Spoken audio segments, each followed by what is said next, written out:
again, as Sally mentioned today, just because of the sake of time, I'm going to be very focused for this talk, and I only going to talk about the physics of river inflows and how they impact the nutrient enrichment in aquatic ecosystems. So this is going to be my focus today. And more specifically, I'm going to talk about density currents induced by inflows in stratified lakes. So just to be clear and following up with everything that Sally has introduced already, I'm going to be caring about the interaction between the river and the lake water when the rivers enter the lake, and this lake is going to have some gradients in the vertical direction, right? So they are going to be stratified. So the gradients are going to be in terms of density, with less dense on the top and denser water at the bottom.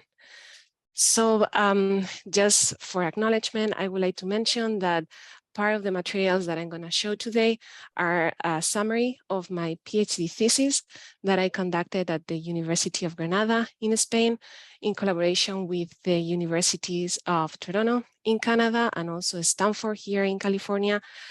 And also the other part of my presentation today will show some of the work that I did during my postdoc at the University of California in Santa Barbara. So first of all, I really want to convince you that rivers deserve our attention. And this is because they contribute to very important physical processes in aquatic ecosystems, such as transport and mixing. And some of the constituents that these rivers may transport are shown here on this first slide that I'm showing you here. So essentially, some of the constituents may be sediments, like, for example, the sediments that Rhone River can add to Lake Geneva in Switzerland. The rivers can also transport nutrients that may cause explosive growth of toxic algae, like what sadly is happening in Lake Erie here in US, and unfortunately in many other lakes around the world, these lakes. But rivers also can transport pathogens into the ecosystems, into the water ecosystems.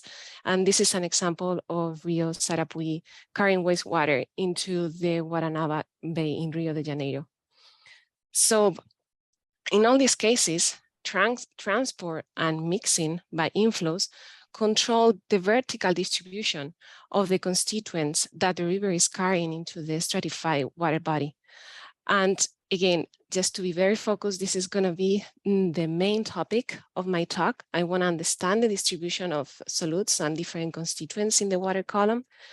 And I believe that this is going to be relevant for most of you, if not all of you, because this vertical distribution of constituents will be something that people studying sedimentology or biogeochemistry, ecology, or water management will need to understand if they want to understand the impact of river inflow transport into the aquatic ecosystem. Okay, so now that I convince you, I hope, I would like to dive a little bit more into the specifics. And now I'm going to start showing you a bunch of cartoons that hopefully will give you a little bit of background about what I'm going to be talking today. So first of all, with this diagram, I would like to show you the inflow behavior in a stratified water body.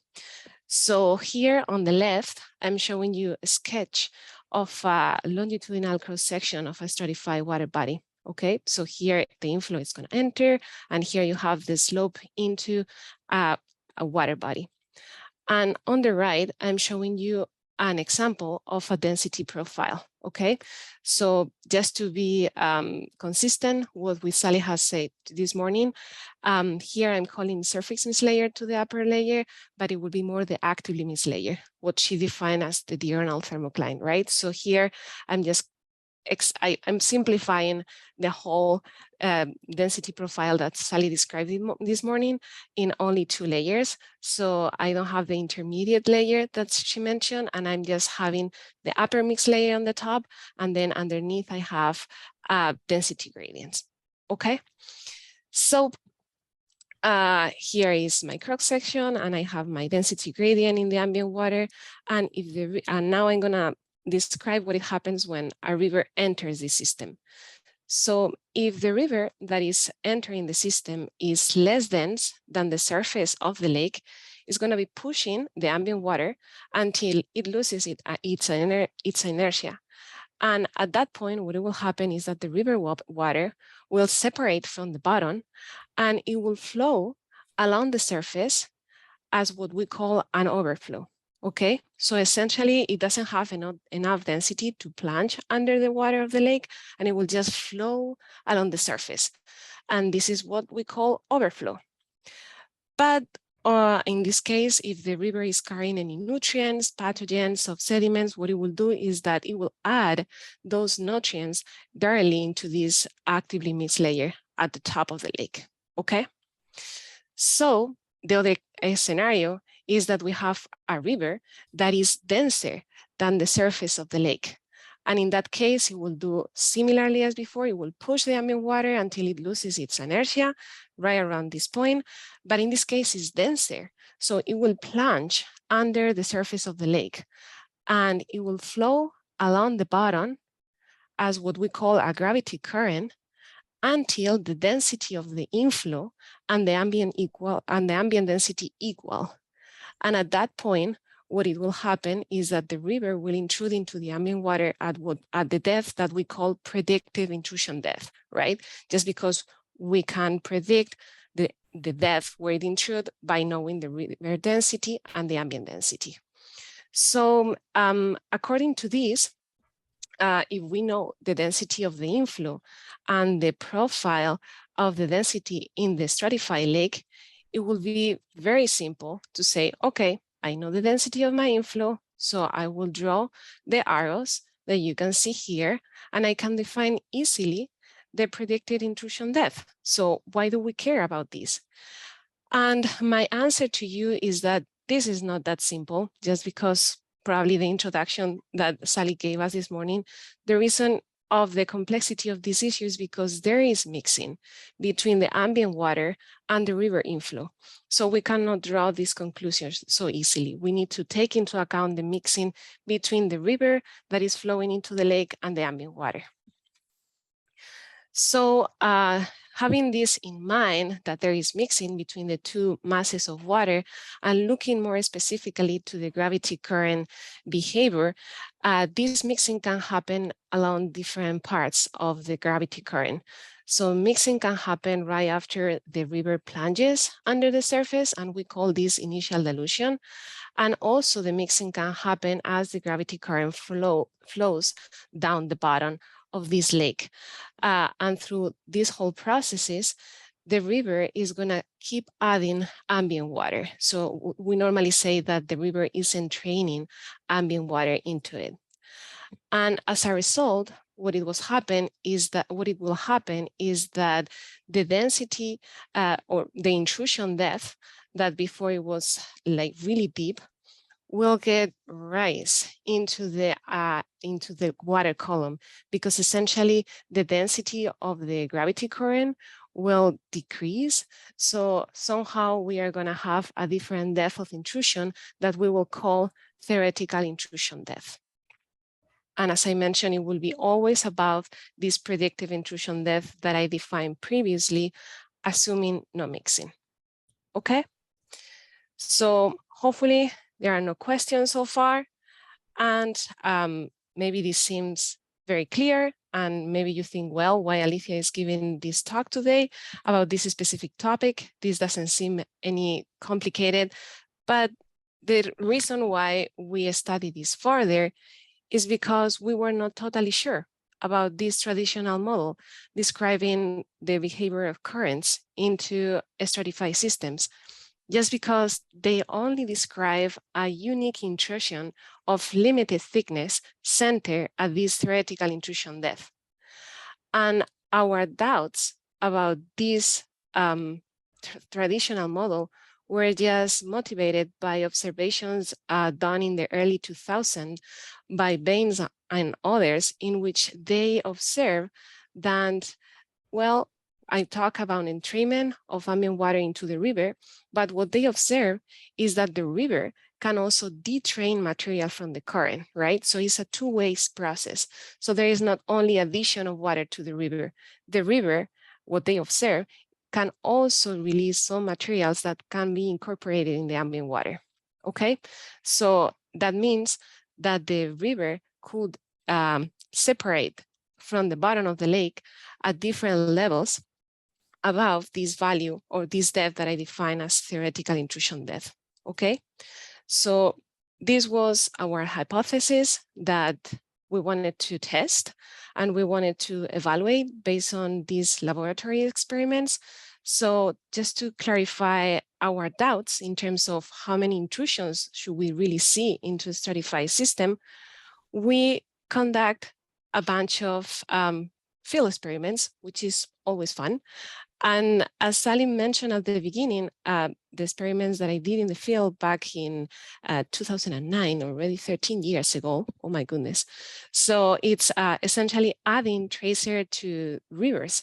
So here you can see that we add a green tracer, which is actually fluorescein. And we add that to the river, and then we measure what happened in the reservoir. And the reservoir that we study is called Lake Beznar, and it's a Mediterranean reservoir in the south of Spain, where again I did my PhD.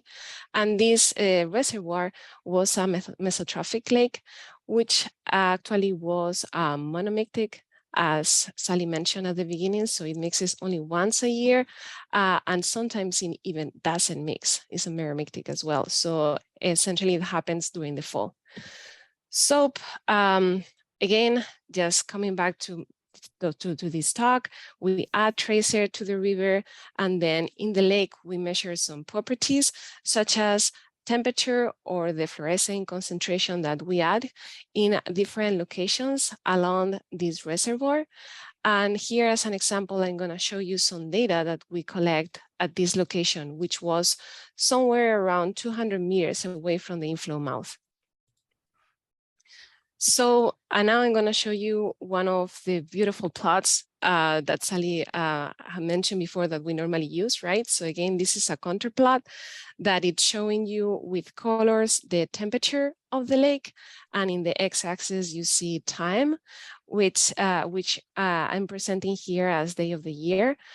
This is exactly early September of 2009, and in the y-axis you can see depth.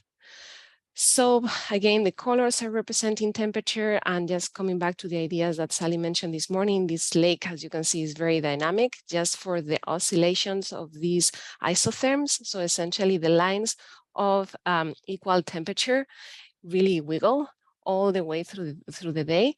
So this is just telling you how dynamic was Lake Beznar during our experiment. And also I would like to mention that these white lines that I'm adding here are essentially representing the depths where the river and the ambient water equal. So it's the predicted intrusion depth that I mentioned at the beginning. So just when the river and the ambient water don't mix, okay? So this is given a reference on how deep it could go the lake, assuming no mixing.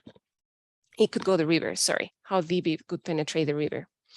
So let's describe a little bit what we see here and what we learn from our experiments. So essentially we sample around the time that I mark with this dashed line into the lake, and we measure with CTD, which is a temperature, conductivity, and depth profiler, the temperature profile that you see here on the right, which essentially has an upper surface mixed layer and actively mixed layer of around 8 meters, which was fairly deep just because we were sampling towards the end of the day.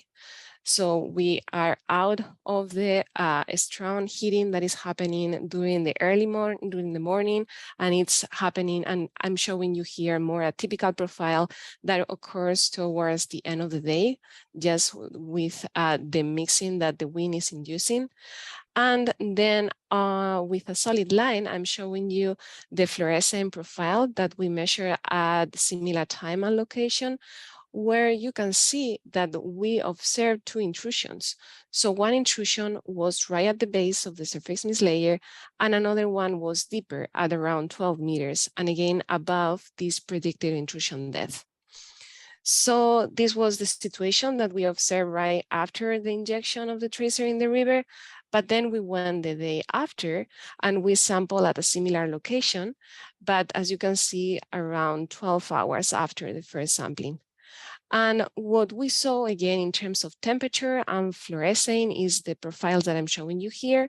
So the temperature, it's in this case, what it happened is that, well, we are just early in the morning, so the upper mist layer is not as deep.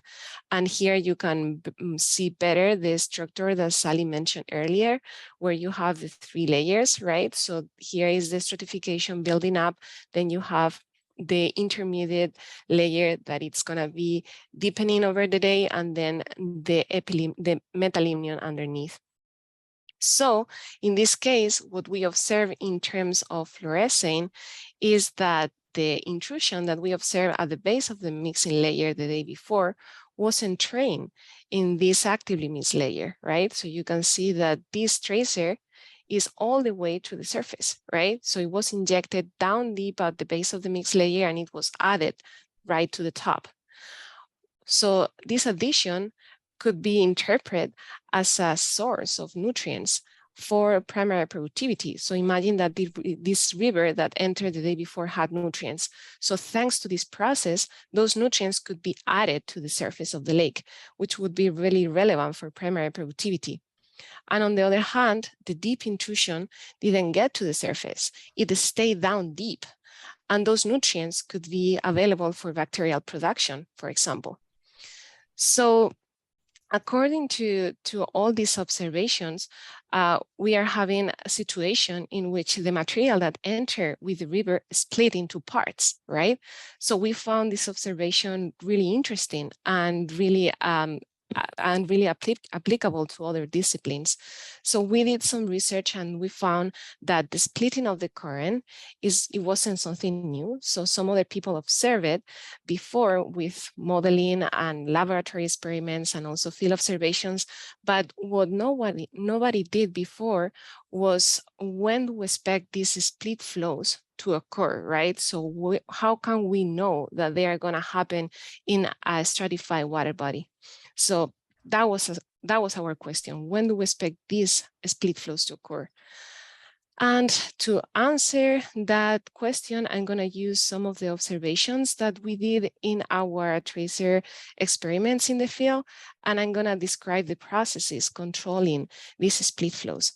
And first of all, one of the processes that we found really important is the high initial dilution that this inflow is suffering right at the mouth of the river into the lake. So essentially by high dilution, what I'm meaning is that the river mixed really strongly with the ambient water, okay? And somehow I would like to show you that with this video. Is an animation made using photos that we take during the tracer experiment of this embayment where the river is entering the lake. And you can see as I play this video, let's hope that this works. Here we go. That the river that is entering the lake, in this case, dyed with rhodamine, is creating this vortex that it's enhancing the mixing between the river and the ambient water. So once again, the river is entering this embayment and is forming this vortex, very similar to the eddies that Sally mentioned early this morning, which are essentially interacting strongly with the ambient water and causing high dilutions right at the mouth of the river inflowing to the lake. So this was one of the processes, and the other process that we observed to be important, it's going to be exemplified by some velocity measurements that we took here at the end of the embayment. So what we did across this transit that I marked here with this arrow is took a ADCP we took ADCP measurements. So essentially we took velocity measurements. So that's essentially what this little boat over here was doing. So here in this graph, I'm showing you the east-west velocities across this transit. And just keep in mind that north is pointing towards the left of your screen. So the positive velocities are going to mean that the river is going out of the bay, and the negative values is just the reverse direction. Okay, so here on the right, you can see the mean east-west velocity that we measure across this transit, where you can see that the profile is showing a strong shear between the current and the ambient water. So by that, what I mean is that the head of the current down here, it has a very positive direction, right? While on the top, the values are either 0 or negative.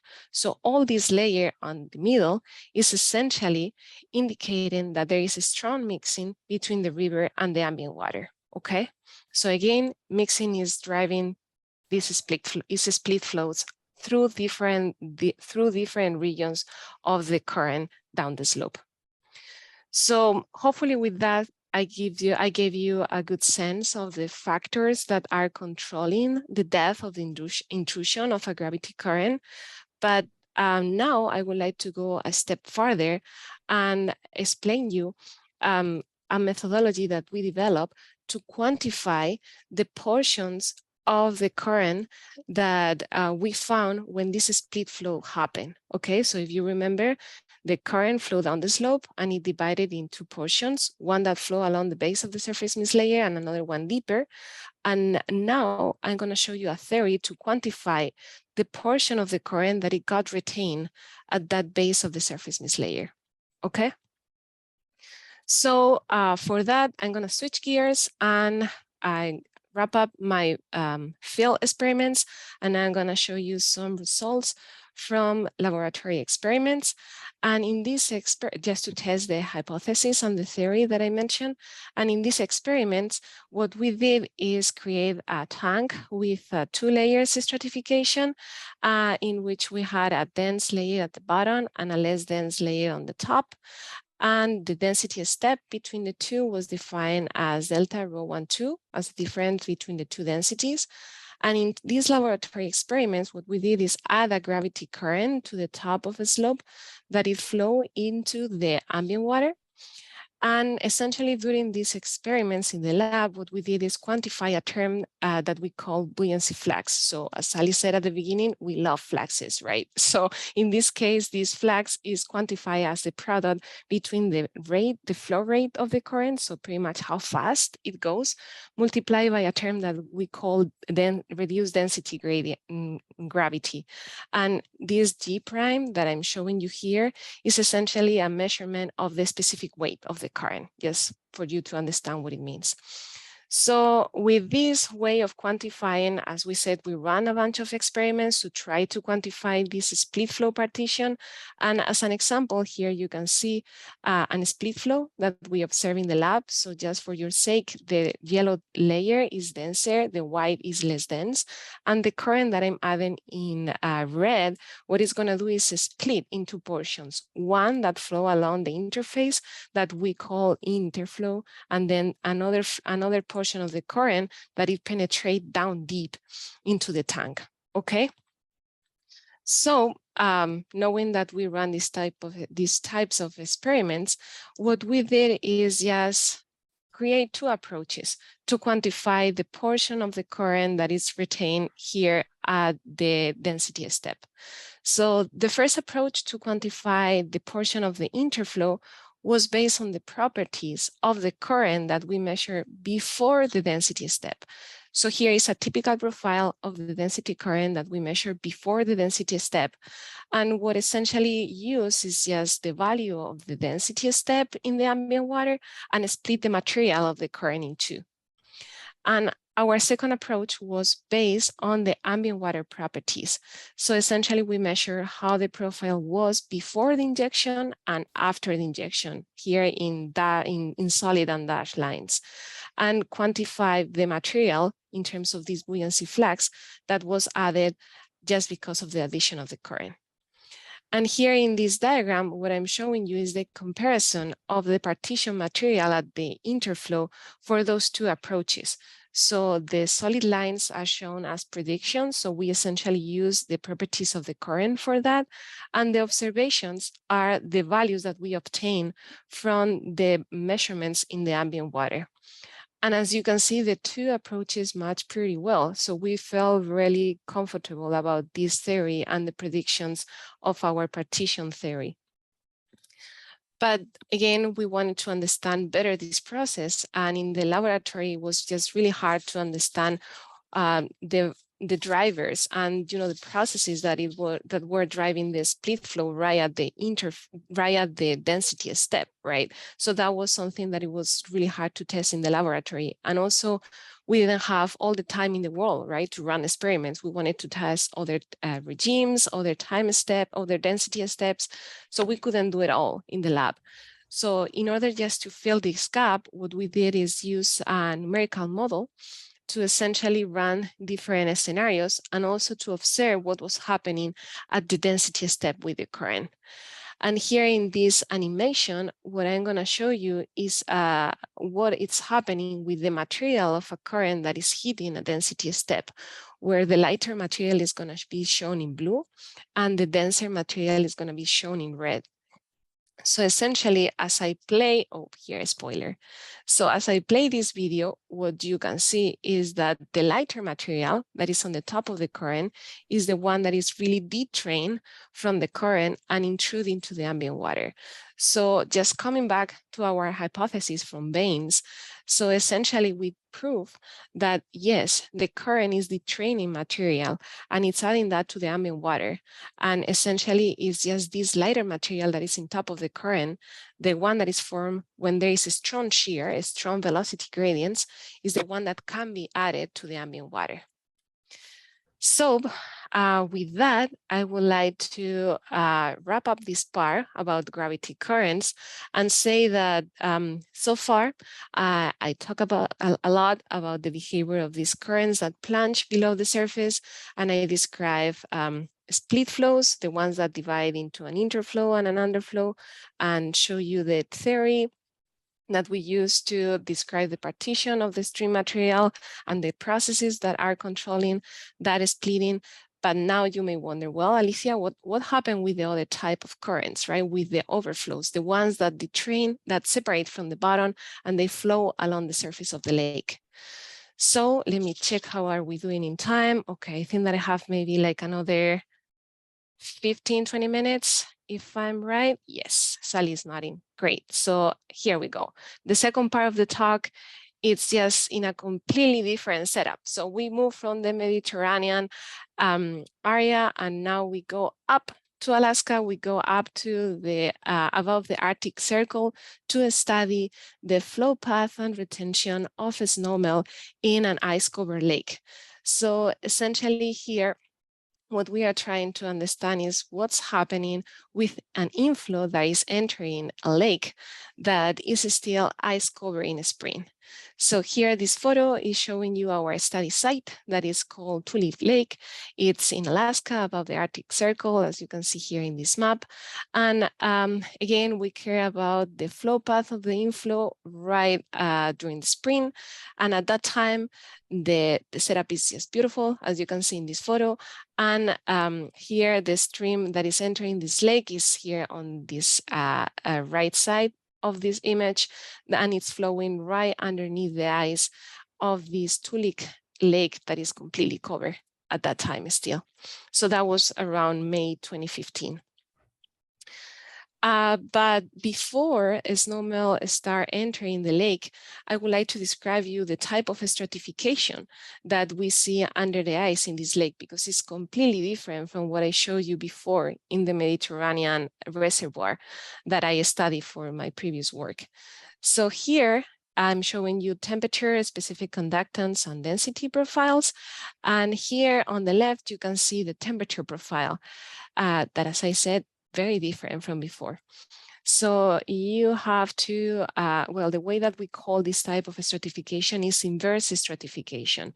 And it's inverse, exactly, in theory, it's just reverse, because under ice, we are normally below 4 degrees Celsius. And I'm sure that you remember that below 4 degrees, temperature and density are directly correlated, right? So cold temperature is less dense temperature in this case, okay? So here you can see that we have a cold layer with a really sharp gradient very close to the ice, and then warmer layer underneath with a density gradient that is really weak. And then the bottom of the lake is the warmest. So we are very close to 3.5 degrees at the bottom. And then next to this temperature profile that is inverse, so we have the specific conductance that for this lake, it was fairly high. And also it increased with a sharp gradient close to the sediments because of respiration processes. And as a result of this temperature and specific conductance processes, this value, this is the density profile that we measure in the lake right before of the snowmelt. So you can see that there is a weak density gradient at the surface and another weak density profile at the bottom. So now what happened? So after a snowmelt, the lake changes. And here I'm showing you the profiles that we measure for temperature, conductance, and density after the snowmelt. So those are the profiles that I'm showing you in red. So essentially the snowmelt, what it did is add a layer of cold and really fresh water right underneath the ice. And here you can see that as a result, the density really got reduced at the very surface. So the density gradient close to the ice increased dramatically. That could be one of the reasons why the snowmelt water didn't mix at the very beginning with the ambient water. So essentially, this is what is happening before and after spring mixing. And looking at these changes in stratification, we wonder how these transport processes of snowmelt are affecting the lake. And to explain you that, here you can see the density profile and dissolved organic carbon profile that we measured before the snowmelt entered the lake. So essentially, it's just a relatively uniform profile of DOC of around 315 micromolar, and the density profile that I showed you before. So during the warming of the spring, what it happens is that the streams got carried with all the melt water, which is really cold and really fresh. So as a result, the density is really low, and it flows under the ice as an overflow, as I described you before.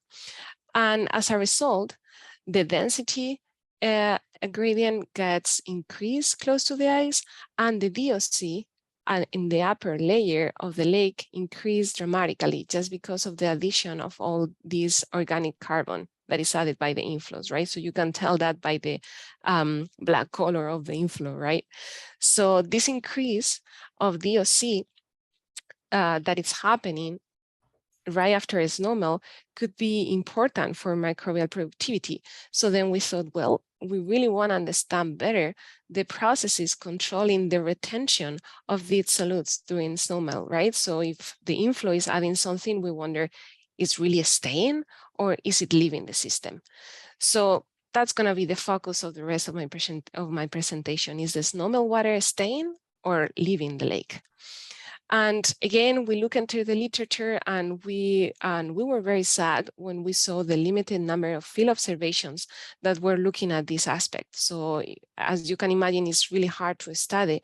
So we found that the number of observations were very limited. And also the conclusions that most of the people were given us is that there was like minimal mixing between the river water, this overflow, and the ambient water. So they were saying that there was no material, they could not be material retained in the lake. But something that we found that they didn't cover is what is the spatial and temporal variability of this snowmelt. So did they study what happened over time and across the lake, or did they focus in only one location? And most likely they focus on only one location. So then what we did, just to cover this gap of knowledge, is just to create a very high spatial and temporal resolution survey across this lake that we are studying over a sprint of 3 years. So here you can see the map of our study site that is called Toolik Lake. And this lake has an inflow that is entering through the southeast and is leaving the lake through an outlet that is in the northeast. And from these streams, we have different properties such as temperature, conductance, DOC, and discharge. And then in the lake, what we did is just drill many holes, like over 30 holes all across the lake, in which we use to sample the properties in the water. So essentially what we did is just use a CTD to measure temperature, conductivity, and depth. And in addition to that, we got information about the fluorescence of the water. In addition to the profiling that we did from a daily to a weekly basis, we also took some water samples. And what we did is measure DOC in these water samples to find the correlation between the fluorescence that we obtained from the profiles and the DOC that was actually in the lake. And we were very pleased when we found a very good correlation between fluorescence and DOC, because that allowed us to define the spatial and temporal variability of DOC under the ice in this lake during the spring. So before I show you all the good stuff that we learned from the lake, I would like to describe a little bit more the properties in the streams that we measure in two different years, which had surprisingly very different weather. So here I'm going to show you discharge on the top panel, temperature and conductivity in the middle panel, and DOC in the bottom panel. And on the left, you can see the temperatures the properties from spring 2014, that it was a cold spring with a very long period of melting, while in 2015, the spring was warm and with a short period of melting. So when I meant long melting before, it means that the time period between the two peaks in discharge that we observed was relatively long. So here you can see that there was about 2 weeks between the two peaks in discharge versus the only 5 days that separate the two peaks in discharge in 2015. So in terms of temperature in both years, in temperature for the streams, what we observe is that the temperatures stay below the 4 degrees Celsius through these two peaks in discharge, but then they increase right after. And then, well, unfortunately, we didn't have DOC measurements in 2014, but we use a specific conductance as a proxy for DOC in this year. And what we observe is that specific conductance and DOC were higher at the onset of the flow, and they decrease with the increase in discharge, as you can see here on these events. And in early 2015, what we observed was a really high DOC concentration in the streams that actually doubled the concentration that we had in the lake. So that was a really huge value. And this concentration of DOC remained high between the two peaks in discharge, and then it decreased after the second peak. So these are essentially the properties that we observe in the streams. And as a result of them, what we found is that the incoming snowmelt plume was adding DOC to this near surface layer of the lake.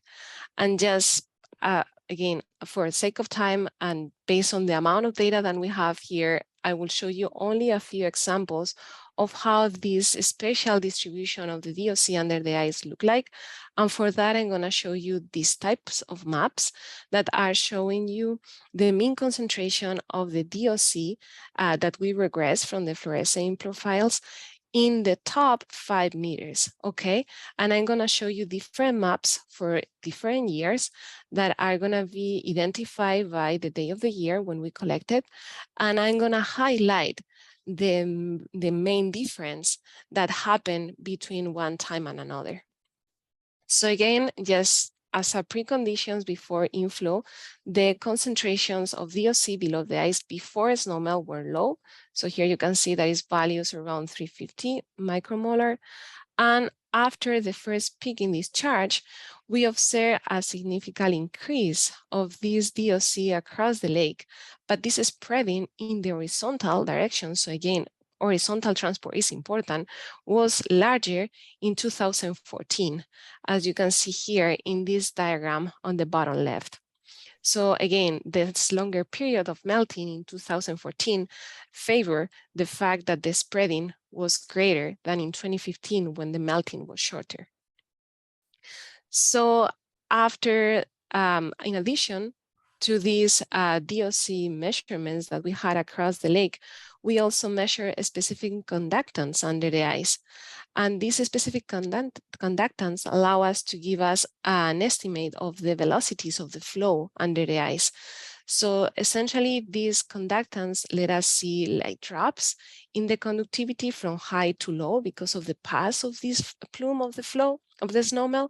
And that allow us to quantify velocities really, really low, of an order of 1 millimeter per second. So then, knowing this velocity and the length scale of the system, which was actually around 1 kilometer from the inflow to the outlet, we were able to quantify time scales of advection. So this is again another term that Sally mentioned at the onset of this talk. So the transport of the plume was characterized and quantified in terms of the time scale of advection, just dividing length scale by velocity. And with that calculation, we obtain values of time scale of advection between 6 days to 12 days, okay? So this is what's happening after the first peak in discharge. And what we observe after the second peak in discharge is that this plume, that it was really rich in terms of DOC under the ice, got diluted. And this dilution was stronger along the eastern side of the lake. So that dilution also was stronger in 2015, which is suggesting us that there was a preferential pathway for the flow in the basin. And the same as we did for the previous peak, we also calculate time scales of advection for this period and using the conductivity measurements. And in this case, we measure velocities of around 1 centimeter per second. And if we do the calculations of length divided by velocity, the time scales of advection were of only 1 to 3 days. So significantly shorter than from the previous peak. So now we know more about what's happening with the spatial distribution of the plume, but you may now wonder, well, Alicia, you mentioned that you want to know what is happening in the vertical direction, right? So how do you interpret or analyze that? So I now really want to know if these DOC-rich intrusions are really mixed down in the water column. So to describe that, I'm going to use a set of cartoons because I guess that the data, again, is so rich that I could get carried away by all the profiles and all the data that we had. So just for the sake of time, because I see that I should stop talking very soon, I'm going to just show some of the cartoons that I describe how these intrusions that are at the surface can get mixed down in the water column. So if we take as initial conditions the profiles that I see on the right for density and irradiance, I would like to see what is happening with them, assuming different ice thickness on top of the ice. So this is going to be our main factor controlling the mixing of the solutes, how much ice is on top of the lake. So let's assume that the thickness of the ice is really big, right? So we have a thick ice cover on top of the lake. So in that case, what is happening is that not much light is penetrating through the ice. So as a result, when the snowmelt enters the lake and it creates the density gradient, the light that is warming the layer on top, so remember, warm water now is more dense, the warm water and denser water that is formed on the top is really not warm enough to create a really big overturn that is plunging down and creating mixing. So essentially what is happening is that the mixing is limited to really shallow areas in the lake when we have a thick ice cover on top of the lake. So to quantify, and so essentially the mixing is really not going very deep. And just to quantify this mixing with a similar magnitude as I did before for advection, we quantify the time scales of mixing in the vertical direction using a length scale of the thickness of the areas where the vertical mixing can happen, which is around 3 meters, and a value of the eddy diffusivity, this measurement of mixing that Sally mentioned at the very beginning. So essentially dividing the two, we obtain a time scale of mixing of around 10 days. Then, as if you remember, this is above the values that we obtain for time scales of advection. So essentially, because the mixing takes in the vertical direction takes longer than the advection, there won't be any retention of the solutes, right? Because we are not really adding the solutes to the water column. So under thick ice conditions, unfortunately, we don't get that much retention. But what happens if we have a thin ice? If we have a thin ice, the light is going to penetrate deeper and the overturn is going to be able to create the instabilities that we need for mixing. So again, if we do our fine calculation of getting the time scales of mixing, using in this case 3 meters for the length scale and a higher eddy diffusivity because we have a strong mixing, we obtain a time scale for mixing of around 1 day. And if you remember, the advection was of order of 1 to 3 for the fast and for the fast period. And in this case, the mixing scale was really faster than the advection, right? So now we can have retention because vertical mixing is happening faster than advection. So in this case, we could really say that thanks to the heating that is causing instabilities, at the base of the intrusion, we could have some retention of the materials. So thin ice, we are likely to have deep mixing and retention of solutes. So I guess that with that, I would like to just wrap up this presentation, say that today I hope that you learn about gravity currents. And in particular, I describe a lot about split flows and the partition of the material. And also I talk about overflows and the distribution of the loading that they can carry, the horizontal spreading of the plume, the vertical mixing thanks to penetrative convection, and the retention in the lake if the vertical mixing is faster than the advection. So with that, I would like to know if you have any questions, but thank you for listening. Do any of you have any questions for Alicia? And feel free to write some in the chat or raise your, I won't be able to see your raised hand. There we go. Here we go. Angela has a question. Alicia, can you read it too? Of course, yeah. Yep. How should we address the study of vertical distribution in dams, taking into account the possible water withdrawal at different depths? So on that case, Angela, what you're gonna have is a straw outflow, right at the dam.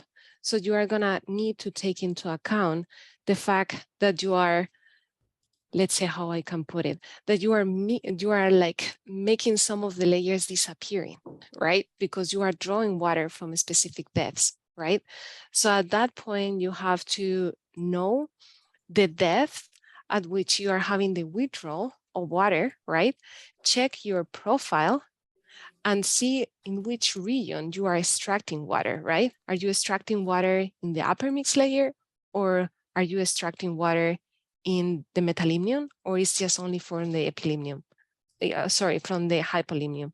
So essentially, you should really be careful which region of the water column are you extracting from to understand what impact is going to be your outflow on the general stratification. Does it help?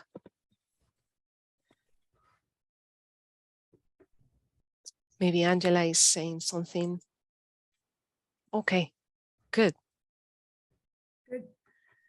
And Alicia, there's another one from Chris Canali. Yes, maybe a bit naive. No, all questions are good. All questions are good. How can a specific conductance be used as a proxy of VOC? Are there any limitations of these? Well, you know, this is a really good point. And I can tell you that the way that we think about it is that there are both solutes, right, that are added by the stream inflow, right? So essentially, you have your snowmelt, right?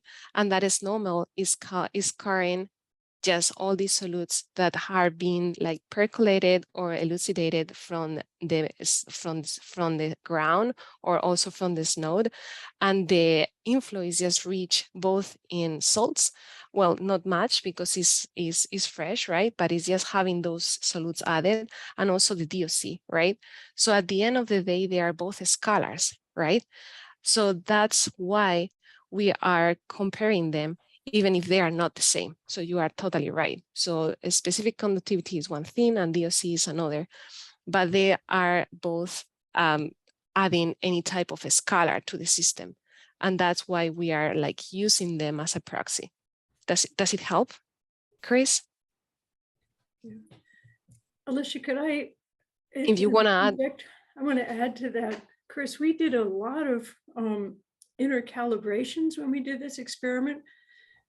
Alicia didn't really describe we had a profiler that That's measured, right. it was supposed to measure chlorophyll, but we found out that the concentrations of chlorophyll were so low that it actually was measuring DOC. Okay, the wavelengths overlapped. So we were able to compare our measurements of DOC, which were done in situ. She showed you the picture of the people sitting on the lake, and they took samples. So we could compare those with what the profile obtained. And we also measured chlorophyll, so we knew what we had. So it's important to know that we had done this kind of checking, and then that instrument also gave us the specific conductance, as did our loggers in the water. So we had lots of checks that allowed us in this case to be, saying, okay, if the specific conductance is low, then the DOC will be higher, right? So we had different ways that use it as a proxy. You can't do that all the time, right? It's only with a lot of cross-checking that we can make any inferences like that. Okay. And then there's another question, Alicia. Thank you. So here I have, can be the sudden increase of density post-snowmelt related to wind rejection?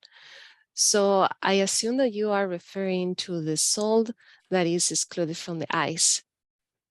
And that's going to be happening through the winter. So the sudden increase of so essentially the ice is formed and you are releasing the salts, right, that the water had, and then you are accumulating the salt right underneath the ice. So then I'm a little bit confused why you are saying the sudden increase post-snowmelt related with wind rejection. So the wind rejection will happen before, then you will have your pool of salt probably accumulating somewhere before the snowmelt, but I don't see that impacting any way the post-snowmelt, because that process happened before. So unfortunately, I think that I cannot comment on that because I see that the order of the processes is different, unless probably Sally can maybe just pitch on that and add something. Yeah, well, actually, the question is really very interesting. And there's a lot of us who are really curious if any convection is caused by that brine rejection. But Alicia's right, it occurs throughout the whole winter. And when we analyze our data, well, year round, we can, over that winter period, we see that increase in specific conductance under the ice. But another thing that was very interesting in our work, we had measured chlorophyll. And before the snowmelt, the chlorophyll concentrations were high, and then they disappeared. So as that snowmelt water was coming in under the ice, it was actually pushing everything that had been there before over towards the shore, and in some cases to the outlet. So I don't really think that those solutes produced by brine were contributing to those subsequent density increases. I think it would have been temperature at that point. Okay, does that help? Okay. Yep, he said yes. Wonderful. So look, I'm going to assume right now there's no further questions, and I want to thank Alicia very, very much for a really, really clear and wonderful presentation. My pleasure.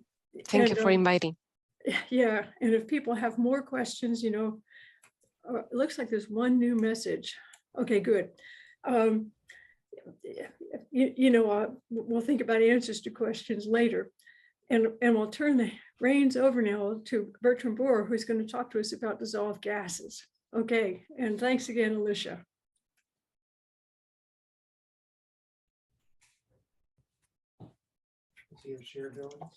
Yeah. How do you feel about a 5 minutes break, that everybody can see the toilet, grab something to drink? Bertram, I meant to suggest that. I think that's a terrific idea. So, in 5 minutes. 5 minutes, perfect. 5 minutes past the full hour. Okay, ideal.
Okay, the 5 minutes are nearly over.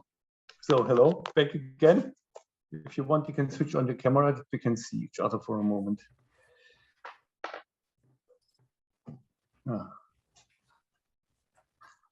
Hello.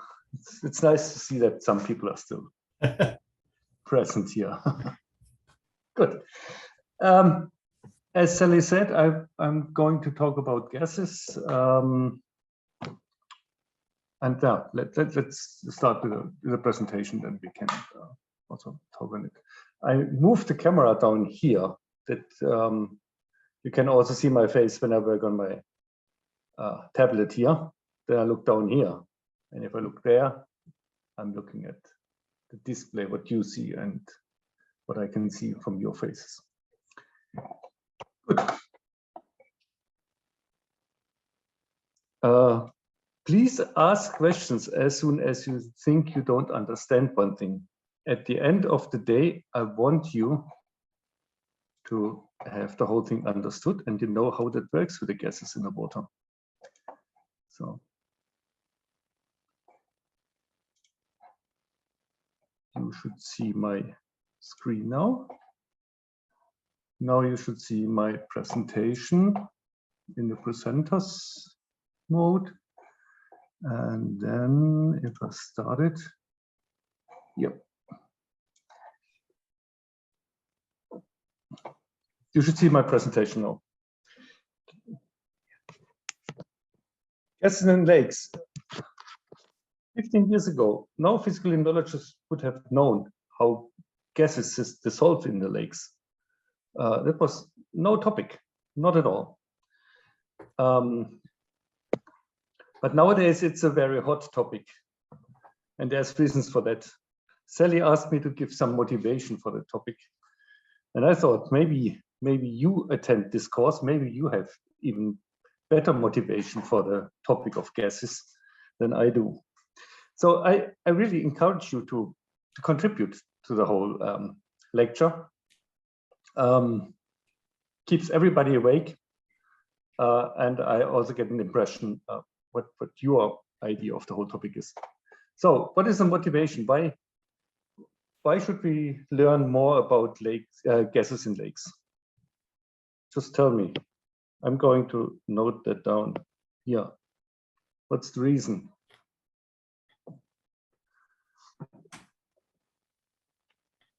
Greenhouse gases. Did anybody say that? So the limnic waters play a big role in the greenhouse gas emission and also in the deposition of the carbon. This was realized only recently, and still it's not really clear whether the effect of the limnic waters net are going in storage of carbon or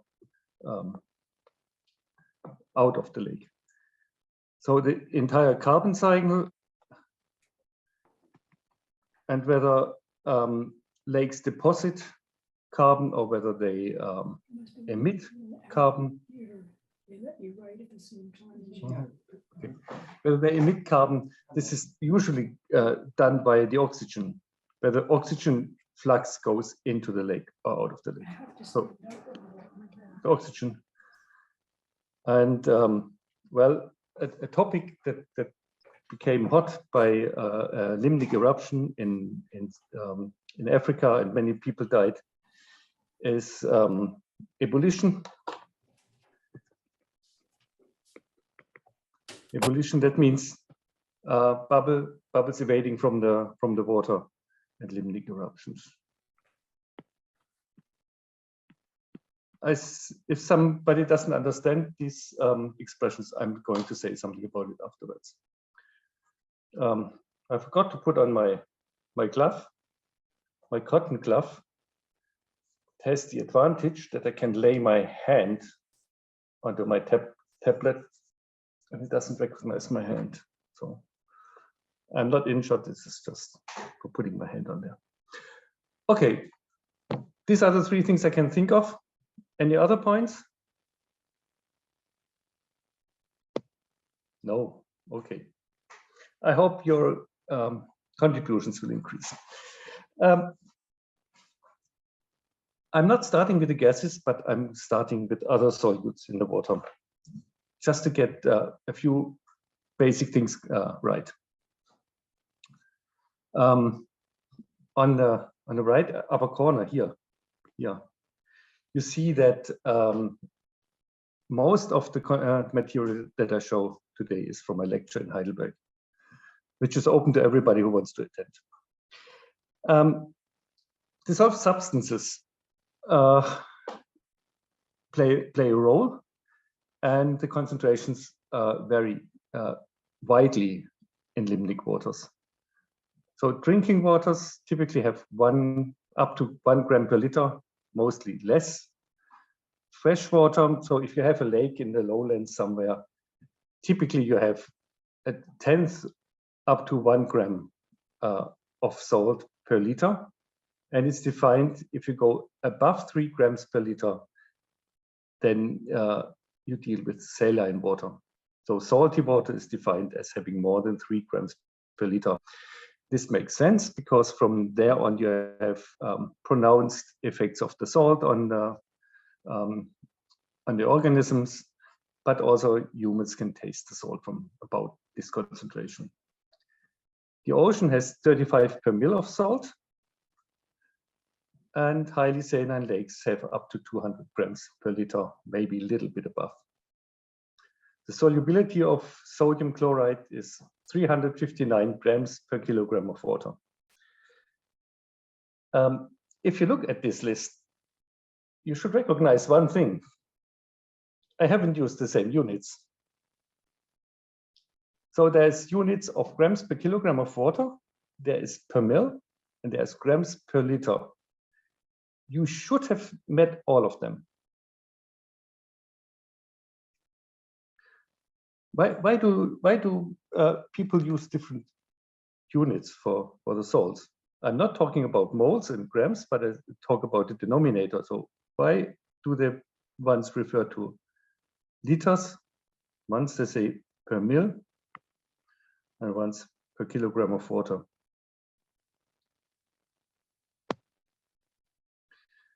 There are basically 3 groups of units.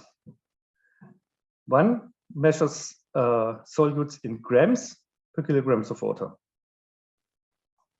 Water means H2O, only the chemical part of the water, H2O. You have grams per liter of sample or grams per kilogram of sample. All 3 units are important.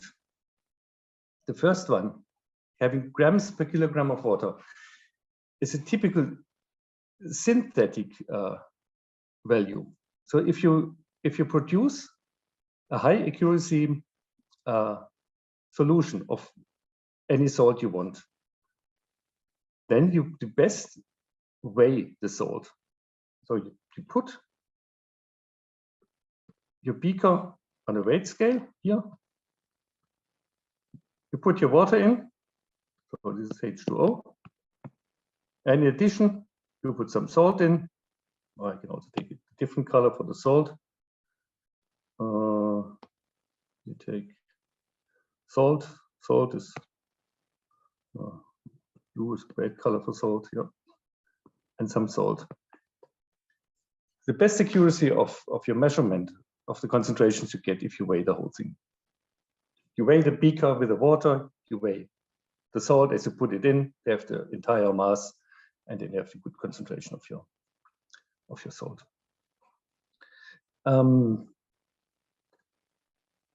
Then you automatically get a concentration of grams per salt per kilogram of water. If you go sampling in a lake and you bring home 2 liters of your sample and bring it to the chemistry department to tell you what is inside there, they say how much they have measured in these 2 liters. So this is a typical analytical.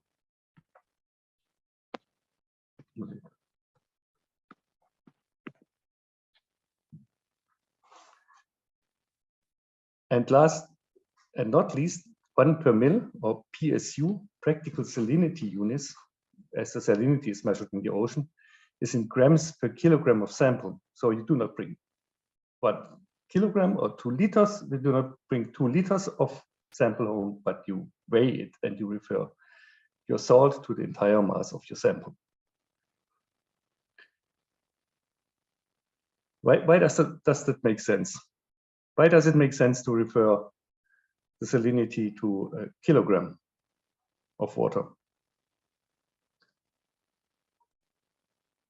Let's say you want to measure the conductivity against temperature. So you have your sample, and then you heat it up. Okay, you measure the conductivity while you heat it up. But at the same time, the volume increases due to thermal expansion.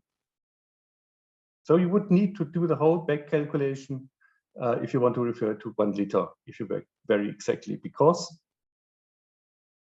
the thermal expansion can be in the range of the changes of what you measure.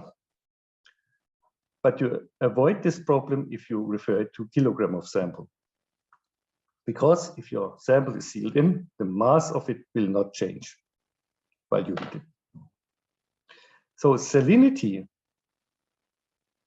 is defined as the last one, in grams of salt per kilogram of sample. To get this clear, I want to make the calculation. You still remember how much salt is in the ocean?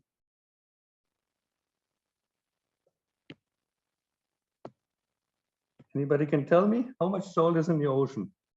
Not entirely, but in a kilogram of sample. 35 per mil. 35 per mil. So this is the salt. These are 35 grams of salt.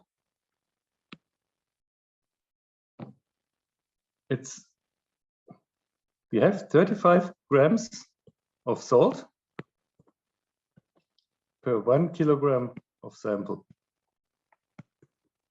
So if you bring home 1 kilogram of ocean water, there's 35 grams of salt in, and how much water is in there?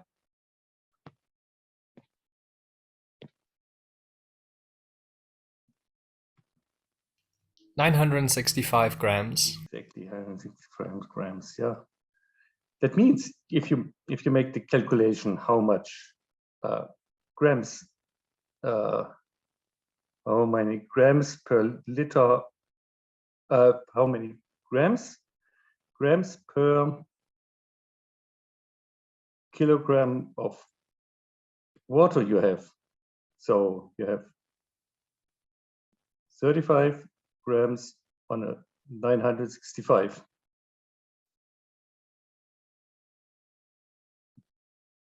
So you have about 37 grams per kilogram of H2O. Is that correct? 37? I guess this.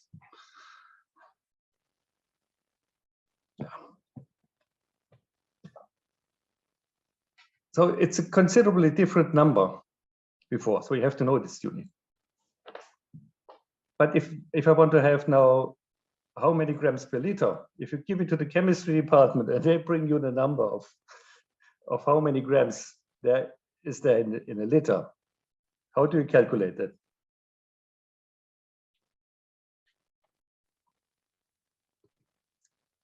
So you have the grams of salt per kilogram of sample, and then you multiply by the density of ocean water, because this is units kilogram sample per volume, so per meter cube of the sample.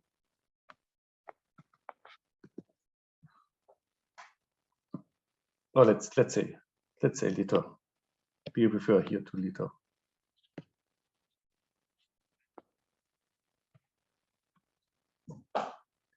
Density of ocean water. Anybody knows? I guess roughly ocean water is 1028 kilograms per cubic meter, or 1.028 per liter. So you get also some number here, which is 2.8% higher than this ocean concentration of 35 grams per kilogram. So it should be, okay, I wanted to clarify the units. You have to be careful, and they are all three are important. Molar volume, molar concentrations, molar volumes, and the per mil PSU.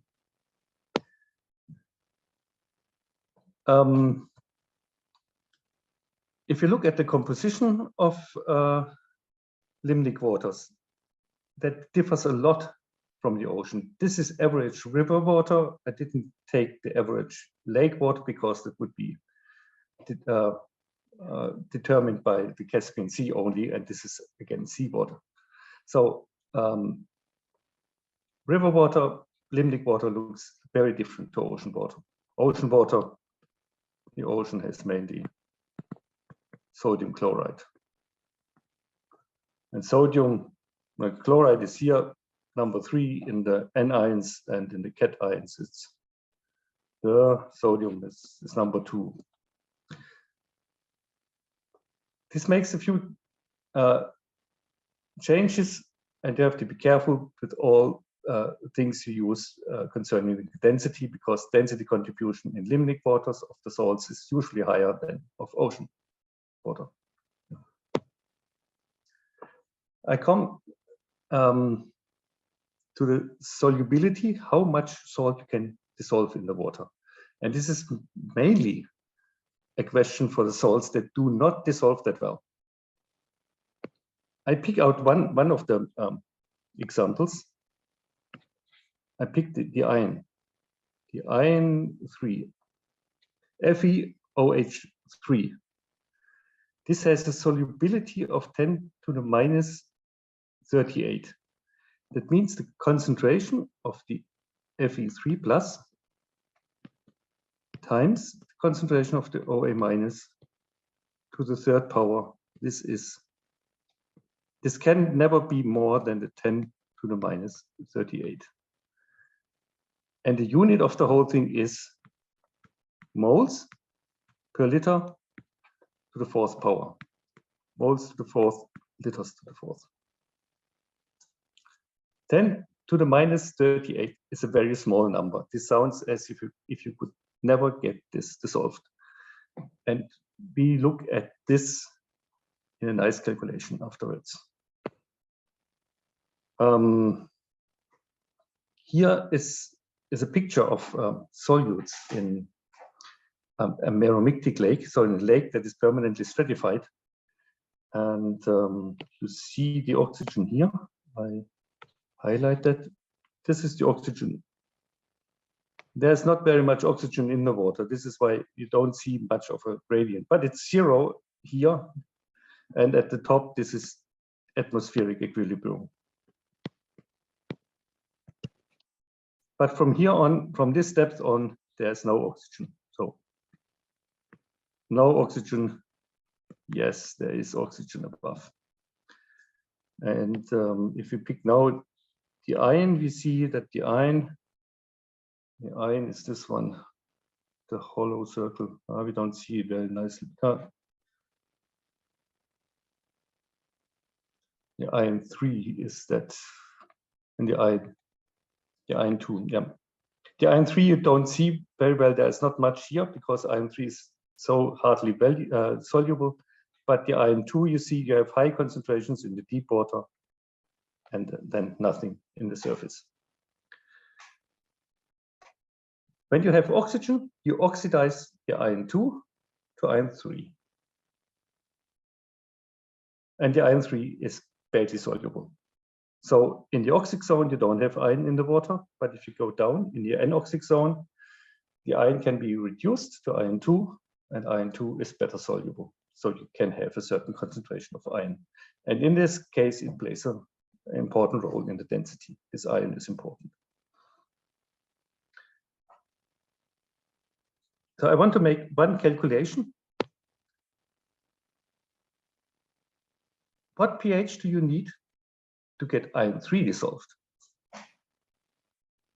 So I remind you of the equation we had just said before. The concentration of iron 3 times the concentration of the OH minus is 10 to the minus 38 moles to the fourth, liters to the fourth. Please excuse me for my handwriting, but a tablet surface is much smoother than a piece of paper, and you really have to write very carefully. I define as soluble that the concentration is at least 10 to the minus 5 moles per liter. 10 to the minus 5, this is something you can measure. It's more than nothing, but it's not a high amount. So that's about a good limit to say. From there on, we can see something in the water. Okay, so we say the iron 3, that should be at least 10 to the minus 5 moles per liter times OH minus. This should be 10 to the minus 38 moles per liter to the fourth. 10 to the minus 30. So this equation gives us a condition for the OH minus.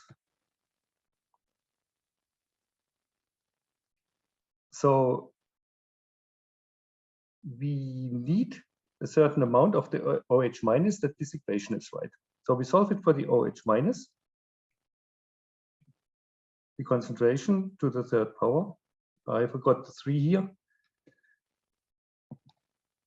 And I divide 10 to the minus 5 by 10 to the minus 38 by 10 to the minus 5.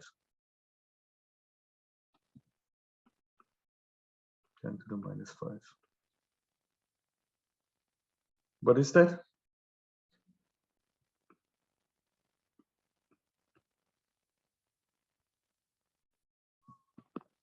Ten to the minus 38 to 10 to the minus 5. That's 10 to the minus 33. Okay. So we take the third square root of the whole thing. That means we remove this exponent and we want another color on it. Lilac. We remove this and we divide that by 3. So that means the OH minus is 10 to the minus 11 moles per liter. So also this goes away by taking the cubic root of the whole thing. So that means we get iron 3 in solution if the OH minus has only a concentration of 10 to the minus 11. What does that mean for the pH? 3. 3. Very good. pH is 3.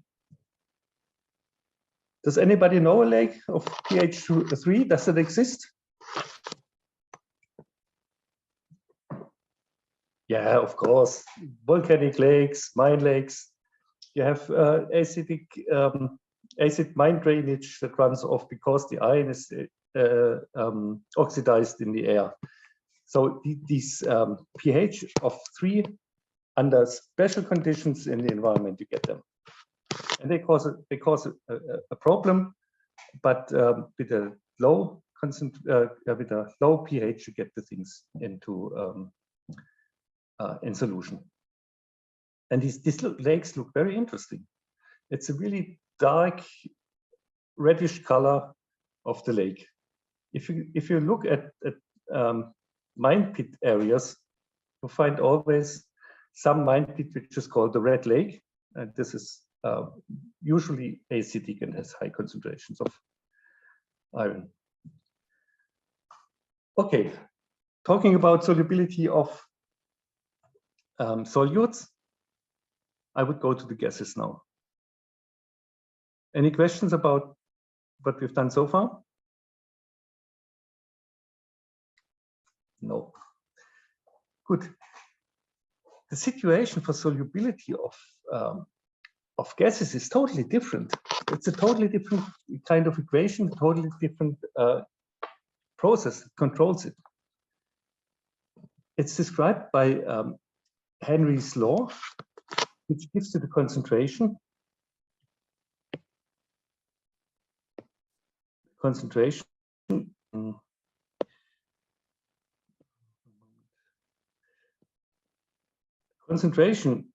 you find in the water. I take another color. The concentration you find in the water here. This is a direct function, directly proportional to the outside pressure you put on in the atmosphere. So if your water is in equilibrium with the atmosphere, then you have you find a concentration inside the water. This is just tied with a constant to the pressure from on the outside. That means that the solubility is not purely controlled by the water itself. It is also controlled by the conditions you apply to the surface of the water.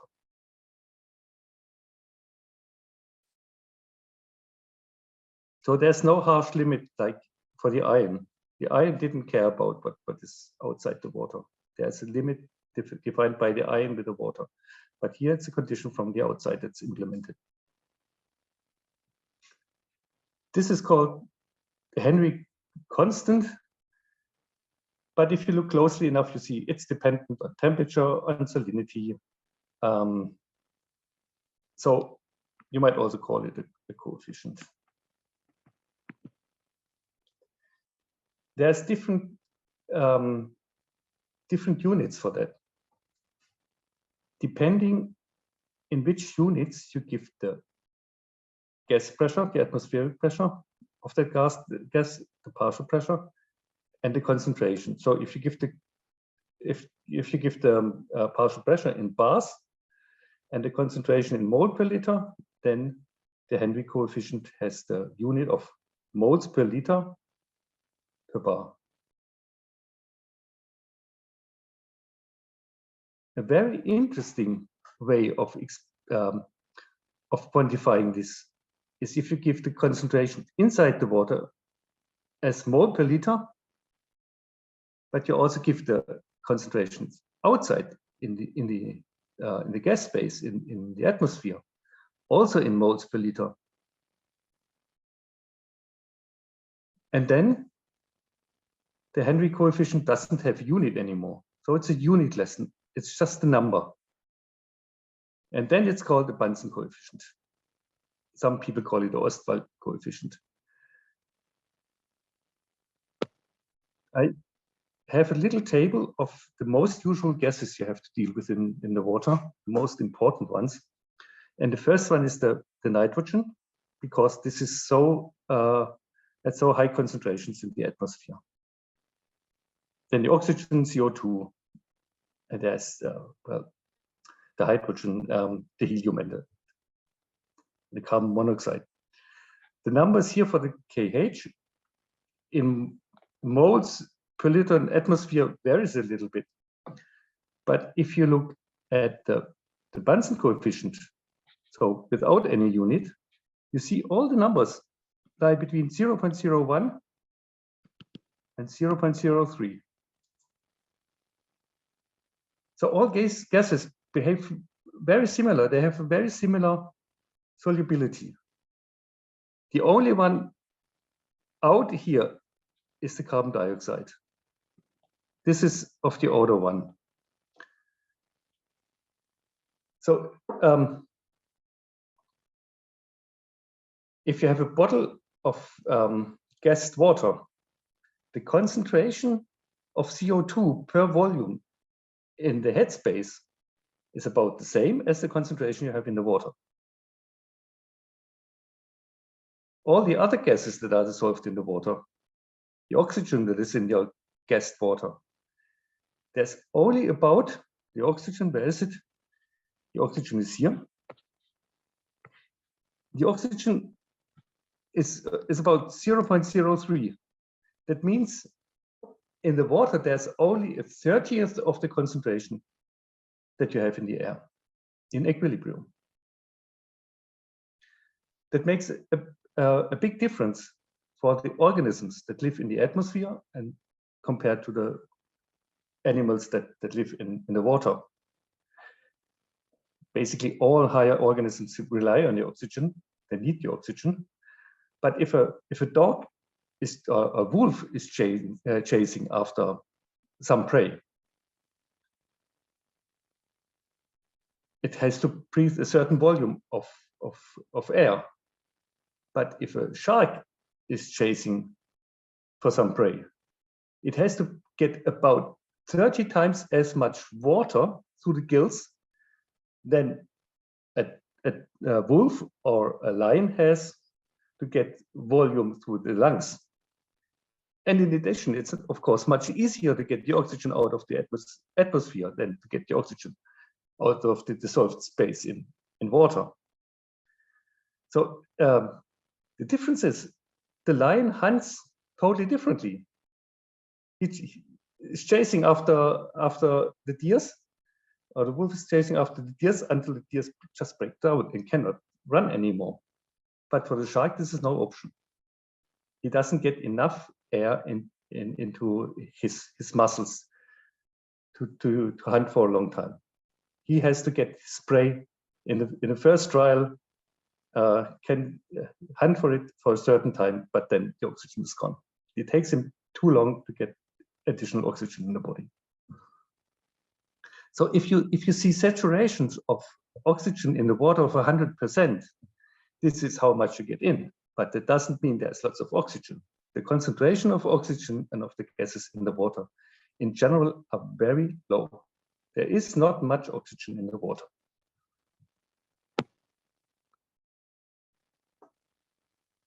The CO2 is a special gas in terms of the solubility. So it's very highly soluble. So for the same gas pressure on the atmosphere side, you get lots of gas in the water compared to the other gases. But it also has an additional difficulty. It is connected to the carbon, the bicarbonate and the carbon inside the water. And this shows this reaction. If you dissolve, doesn't come here, the pointer.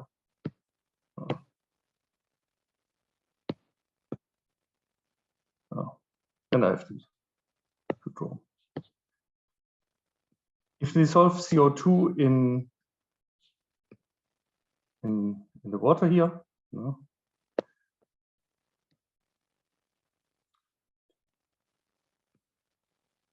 dissolve CO2 in the water, then you produce carbonic acid. And this carbonic acid dissociates into bicarbonate and hydrogen ions. And in the second step, it goes into another hydrogen ion and the carbonate. So if you open a bottle of water or you drink a beer, maybe beer is the better example. You see the bubbles coming out of the beer. And if you throw a piece of lemon into the beer, that shifts the whole system from the carbonate, bicarbonate in the direction of the CO2. That means your beer tastes fresh for a longer time. Fresh means that if you get the beer onto your tongue and there's CO2 bubbles forming, then you have a feeling of a fresh beer. The whole system is very fast, except for one step, and this is this one. This step is slow. We talk about 22 seconds reaction time for the equilibration. This is, compared to the other reactions, it's slow, despite the fact that these two chemicals, the carbonic acid and dissolved CO2, they're chemically very difficult to distinguish.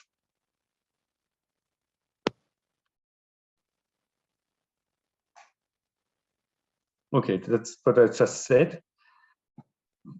The Henry coefficient, so the concentration inside the water with the Henry coefficient of the CO2 times the partial pressure in the atmosphere. For the CO2, both constituents are meant. So it compares the concentration of CO2 and carbonic acid with a partial pressure in the atmosphere. It's a little bit strange, but it comes from there that that the two components are so difficult to distinguish.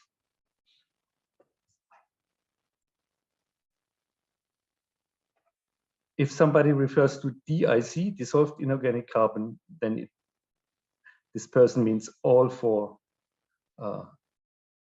contributions to the inorganic carbon: the CO2, the carbonic acid, the bicarbonate, and the carbonate.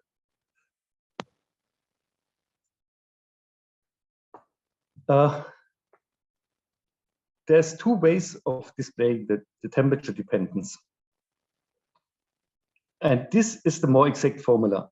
And if you want to do exact calculations, use these ones. They're included in my paper here. The simpler way is using an exponential function, which is displayed in black here. But you see, if you are at very low temperatures, an exponential temperature fit is not really good enough. You have deviations in the range of 8 to 10% at temperatures around zero. You see here the deviation between the exact curve or more exact curve and the exponential fit is 8% or so typically. So now we come to what we see in the lakes. So if you have gases dissolved in the water, you find typically a picture like this.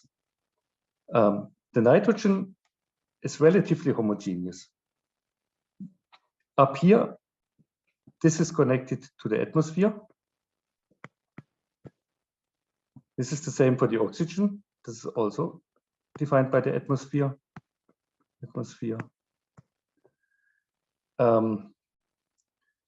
And maybe for the CO2 too, but leave that open.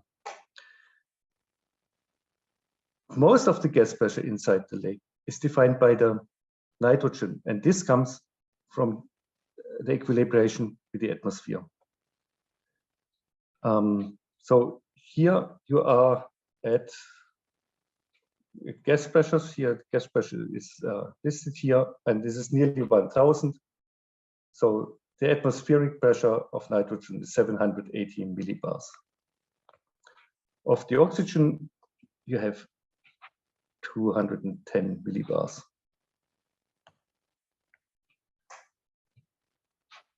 You see, when you use up oxygen by some decomposition of organics, the oxygen concentration gets lower and also the gas pressure gets lower. You see that in the metalimnion here, but you also see it on the ground. If you produce the CO2 by this process, you get a higher gas pressure of the CO2, but because the solubility of the CO2 is so big, the value is much smaller. So the concentration of the CO2 here is about that what is missing in the oxygen, but the gas pressure is low. Now you have these different gas pressures. The argon also comes from the atmosphere, and you have a certain vapor pressure from the water itself, which is temperature dependent. You can add them all up to total gas pressure. And this is important. For the bubble formation. We go a little bit further. So we have the total gas pressure inside the water. And this can, with some instruments, can be measured directly. So this is the measurements. I just connect them with the line. This is the total gas pressure, and there's a sensor like this, which is a silicon tube which lets the gas diffuse through, and inside the pressure inside the gas volume is measured. The gas pressure can be as high as the outside pressure. This is the outside pressure here, or the absolute pressure. The absolute pressure starts at 1 bar at the surface. This is the atmospheric pressure. So this is 1 bar, but increases with the hydrostatic pressure down. And this limits how much gas you can store inside the water. Why is that like this? So if you imagine you have a bubble inside the water, this is in exchange with the surrounding water, with the gas that is dissolved in the water. So the gas pressure of, let's say, N2, and also the gas pressure of the O2 inside the water defines what the pressure is inside the bubble. So if the gas pressure inside the water is high enough, or the pressure that you will find inside the bubble will be the sum of all gas pressures you have in the water, if you give it enough time to go in equilibrium. If that is the case, then you have the same pressure inside the bubble than outside. That means the bubble can withstand the outside pressure for a moment, has enough buoyancy to move upwards towards the surface, and so the bubble can escape. So only under these conditions you can have bubbles. If the gas pressure in the water is lower than the outside pressure, then this bubble would get smaller and smaller, and while it's getting smaller, it would also evaporate more, or would give away more of the gas, would dissolve in the water, and so the bubble would disappear. So a virtual bubble, you can imagine, inside the water can only remain there if the gas pressure in the water is high enough. What does that mean for a bubble? So I have indicated that the nitrogen that comes from the atmosphere is basically the same over the entire depth. So the nitrogen is not very active in the water. So this, in equilibrium with the atmosphere, is 0.78 bars. Now we have a plant here. The question is, can this plant produce bubbles? How much oxygen gas pressure do we need to form a bubble? We have the gas pressure of the nitrogen plus the oxygen, and we have to get the absolute pressure here. So the oxygen has to fill this gap.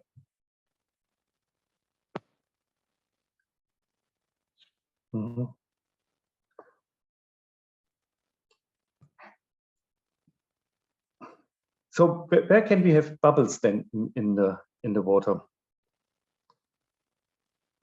We have to get the gas pressure high enough to reach the absolute pressure. So at the surface, we can have photosynthesis or heating that takes the gas pressure up to 100% or beyond 100% of outside pressure. We can have photosynthesis deeper, and we raise the oxygen gas pressure high enough to form bubbles down there. Or we can have in the sediment or at the sediment surface, we can have biodegradation and formation of methane, and that will lift the gas pressure high enough there. What does that mean for the composition? I just go through that, and then we can make a break and discuss whether we continue. So we saw that picture before. That's the depth.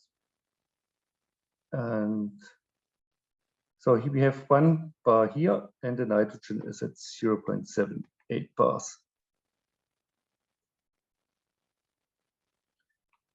I write here, I have written 0.79 bars because I calculate the iron into it. So to form a bubble, we have to get the 0.79 bars and the gas pressure of the oxygen together to the outside pressure. So to the pressure what we find at a certain depth.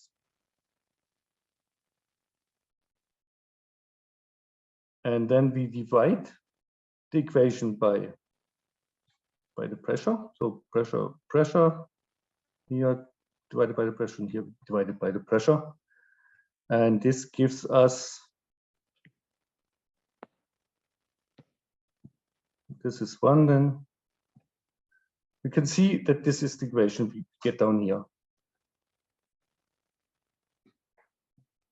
So the partial pressure of the oxygen compared to the entire pressure is 1 minus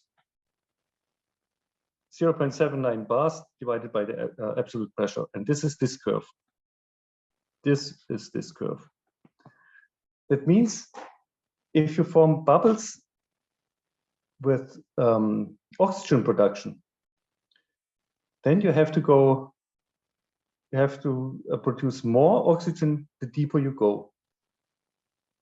So oxygen bubbles, the deeper they originate from, the more oxygen they contain. There was a measurement by a student, and she showed that roughly this is correct. So these are measurements from oxygen bubbles that were caught at the surface, close to the surface. And you can see that this concentration rises with depth of the plant, but never goes above this line. These are macrophytes. They have not been only at the bottom, they grew a certain distance from the bottom, and so you get also this variation further up. There's a lake, which we saw briefly before, where we have this high oxygen here, and we also see that there's some chlorophyll peak responsible for that. So there's something sitting in the water that produces oxygen. And you can calculate how much gas pressure you would need from the oxygen to form bubbles, but we leave it here. So Sally, I'm stopping here because the time is over, I would say. Okay, Bertram, that's fine. A couple things. Bertram and I both have lectures that would be much longer. And what I've done is I've cut mine so that I can maybe use the last half hour and give you all a little bit more content. But Bertram, if he was to continue, he would start to talk about a variety of other lakes, including Lake Neos and Manoon and Lake Kivu, and these, he calls it limnic eruptions, I call it exploding lakes. So I think what we should keep in mind is that we'll have more tutorials, okay? And for those of you who wonder about these gases, I've been just enthralled listening to Bertram, because as you get more specialized like I am, sometimes you forget, like I forgot my solubility information I learned as a grad student, but it's really fascinating thinking about as the oxygen increases and the partial pressure is going up, well, then you could even create a situation where you might have some of the methane become bubbles, right? And rise to the surface as opposed to just staying in the water column, although it might not be there if it's high oxygen. But before we take a break, a couple little things. Does anybody have any questions for Bertram? And as we did before, write them in the chat or just go ahead and ask your questions.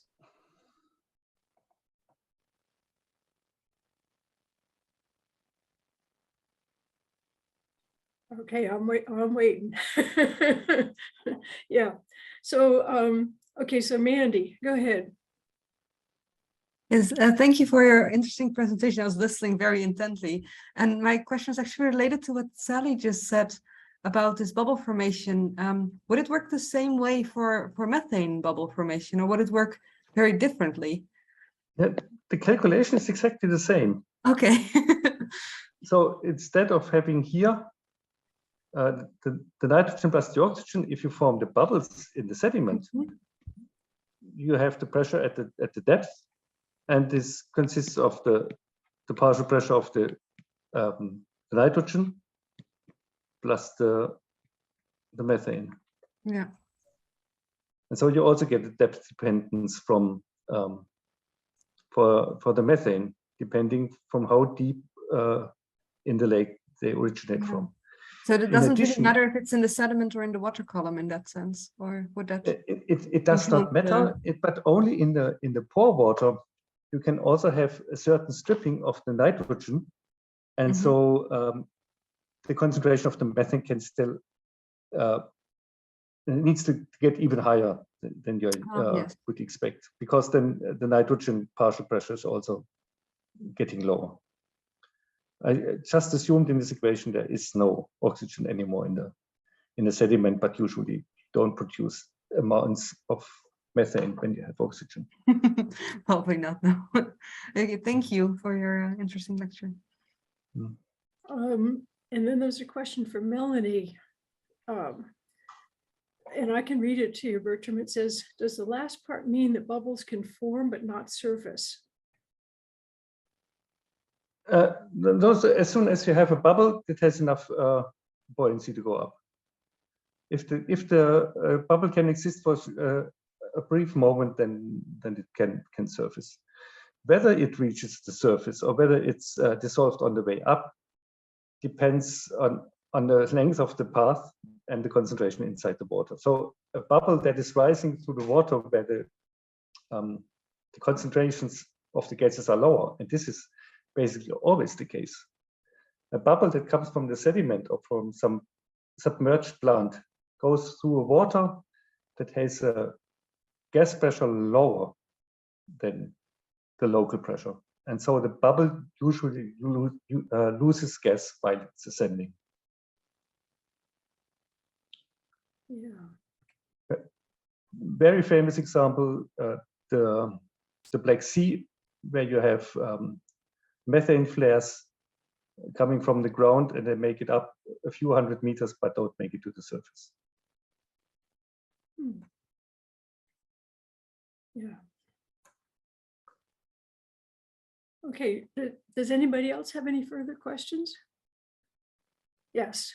Okay, Anthony says about, actually, I've got to bring that up to see the whole thing. And Bertram, you might read it, but Anthony says about Andean lakes, which are located about 4,000 meters above sea level, the oxygen in these systems would tend to be low because of low pressure, correct?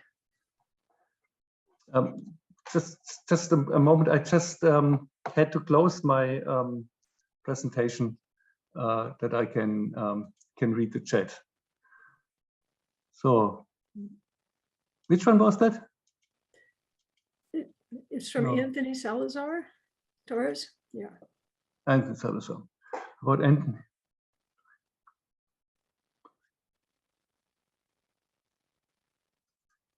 Yeah, they are. They're much lower, 4,000 meters. I would estimate 60% of that what you have on sea level, maybe 70%. Yeah, no, maybe 60%, more like. Yeah, it's much lower. The concentrations are much lower, and the usual approach you take is you refer to the local partial pressure in the atmosphere and relate saturation to that. So if it's in equilibrium with the air, you have a saturation of 100%, but that means much less milligrams per liter in the water. It's a difficulty you have to deal with. The probes usually get calibrated on the saturation. I wouldn't know how to do that differently. uneasy Yeah. possibilities. Yeah, it's right. And in lakes and at high altitude, you have even less oxygen. So the shark would have even more difficulties to hunt for the prey. By the way, that analogy is absolutely fantastic, Bertram. And I'd never seen those numbers presented like that before. And you go, whoa, look at the different stress of living in the water versus being on the land. You know, in terms of energy for chasing and such. I thought that was really great. Does anybody have any further questions for Bertram? And so now I think it's 6 o'clock in Berlin, it's 9 in the morning. We've scheduled another half hour. If you all can stay a little longer, I might run over, but I actually clipped my talk so I could try to get the main points across that I wanted to make. And does everybody want to maybe take a 3 or 4 minute break once again? I'm fine. I mean, how do you guys all feel? Oh, Bertram, could you unshare your screen? Otherwise, I won't be able to go move forward.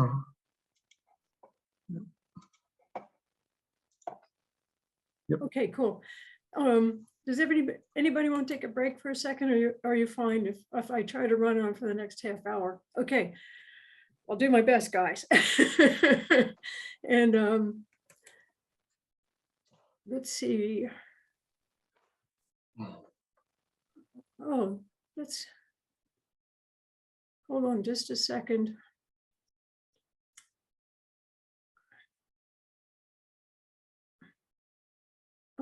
Bear with me, I'm going to share and unshare because my PowerPoint wasn't showing. Now I'm going to stop the share and see if when I share again, it comes back. Yeah, here we are. Okay, so I showed this slide before, and it's just a reminder to me where we are. Mixing dynamics, why do we care? And the schemes I showed from Hutchinson and Lewis provide that annual classification, but to study ecosystems, we need to know how frequently vertical mixing occurs in stratified periods. And we want to know the depths over which water is exchanged, right? Because some may not have any oxygen. Some may have oxygen. We can really modify the redox gradients, you know, that Bertram would have talked about. Can we predict the coefficient of eddy diffusivity? And there's ways to do it. And is there horizontal exchange? And as I said before, there's no way we can cover all the topics, and we have to have some more tutorials for those who can join in. So in the following, I'm going to focus on vertical exchanges and think about that movie that I showed from Lake Kinneret that I still think Ben made, but he says darn it all, Laval did. Anyhow, when that thermocline rocks up and down in response to wind, we call those motions internal waves. And they are very important for mediating vertical exchanges. So this is just a picture similar to the movie. We have the upper layer, the middle layer, the hypolimnion. The wind blows and we depress the thermocline. And the middle point we call a node. When the wind relaxes, that goes up and we can have more than one node. And this is a time series over 5 days as a function of depth, showing internal waves in Lake Ontario. So almost anytime you see a time depth diagram that I've made, you're going to be able to see those internal waves. And on their own, they may not actually cause much mixing, but imagine if you're a phytoplankton cell here at 25 meters, and the next thing you know, you're up at 10. You know, think about that fluctuating light, right? And there was a very good physical oceanographer by the name of Greg Holloway who came up with a theory that those phytoplankton, as they moved up and down on those waves, would receive a lot of light when they were up. And that might be the critical determinant of their primary productivity. But in terms of mixing, it may even be some of these smaller waves that we see here, because they help generate additional shear, and maybe they'll control that mixing. But a real key aspect of doing physical limnology is to take advantage of what we call dimensionless indices. And these are ones that you go through, you think, what are the dominant terms that are affecting the process you're interested in? And you scale it, and in a dimensionless index, all the units cancel. So the one I'm showing here is, you can see it's been around for 20 odd years now, or 40 odd years, the Wedderburn number. Gravity divided by density times the density gradient between like the upper mixed layer and the base of the thermocline, if we were interested in the movement of the seasonal thermocline. And if we're interested in the movement of the diurnal thermocline, it would be the density above it and the density below it, multiplied by the depth of the upper mixed layer squared for seasonal, depth to the diurnal thermocline, if it was the diurnal thermocline, divided by a term here, which we call water friction velocity. And you can easily estimate it from wind speed. It's about 1,000th of it, times the length of the lake. And I won't do it here. If I was using a tablet like Bertram, we have more time, I could run through and show you that those units do all cancel. And a related dimensionless index to the Wedderburn number is the lake number. And I always find on a computer, it's super easy to calculate a lake number, really hard on a calculator. And this one, I just calculate that by hand. Of course, I've got my computer and I've got code that gives me densities really fast, but otherwise you can see all the important terms by eye. But again, once you have that dimensionless index, and if you do experiments, you can find out what do they tell you about what's going on in a lake. And key people who did experiments and thought about this were Spiegel and Imberger, Monosmith, well, some of my papers of Craig Stevens and Greg Lawrence, a number of people. So if the lake number, the Wedderburn number above 10, and the wind blows, you might get a little mixing up here near the surface, but that thermocline might not move. Then in this intermediate range, and these numbers are always a little arbitrary. Some days I put 2, some days I put 3, right? They're a little bit arbitrary. You start to tilt that thermocline. So then when it relaxes, you're going to have an internal wave field form. And then you'll have a little bit of shear over near a boundary. And, you know, I have below here, what's the eddy diffusivity? When it's greater than 10, it's probably going to be molecular in the thermocline. Now it's going to begin to increase. If that Wedderburn number approaches 1, you get a full-on upwelling. And now the eddy diffusivities are much greater, and they might be mixing all the way along. And then once it's way, way, way less than 1, and I mean really less than 1, you might have complete mixing. Now, if you get those chapters that I sent to you all, you'll see a new graph that I have in that expands upon this region. And that was fun. I developed that for the chapters, and I don't have time to do it here. Okay, how do we learn some of those things? Well, people did some experiments in the laboratory like Alicia did, and they had a flume that they could tilt, and they had light water here and heavy water here, and they watched the internal waves. Okay. When they did experiments like that, particularly David Horn for his PhD thesis, he made again a phase diagram. Here would be the mixed layer depth, or the depth of the actively mixing layer, the mean depth of a basin, and then 1 over the Wedderburn number. And from that, he was able to predict the nature of the internal waves that formed, some of which are linear, meaning they just kind of oscillating like this, and others which are nonlinear, and they tend to be very asymmetric in shape. So that's the names of them. And it's kind of fun. I'm going to go fast and skip some of these things. This is what we find when that Wedderburn number is around 3. You tilt the thermocline, you form a wave train, and then those waves, if the slope is right, they break at the shore. So in a regime where Wedderburn number's around 3, if you had nutrients down here and phytoplankton there, okay, when this surge forms and these solitons form and you have mixing here, that water can go up and you might actually induce a localized bloom near shore. Another set of experiments is the case when a Wedderburn number is less than 1, and it's called the Boehrs and Billows regime in that diagram. and the modelers got to work right after the experiments. So that's why I have these figures. Now you see the surges that are forming on both ends of the thermocline.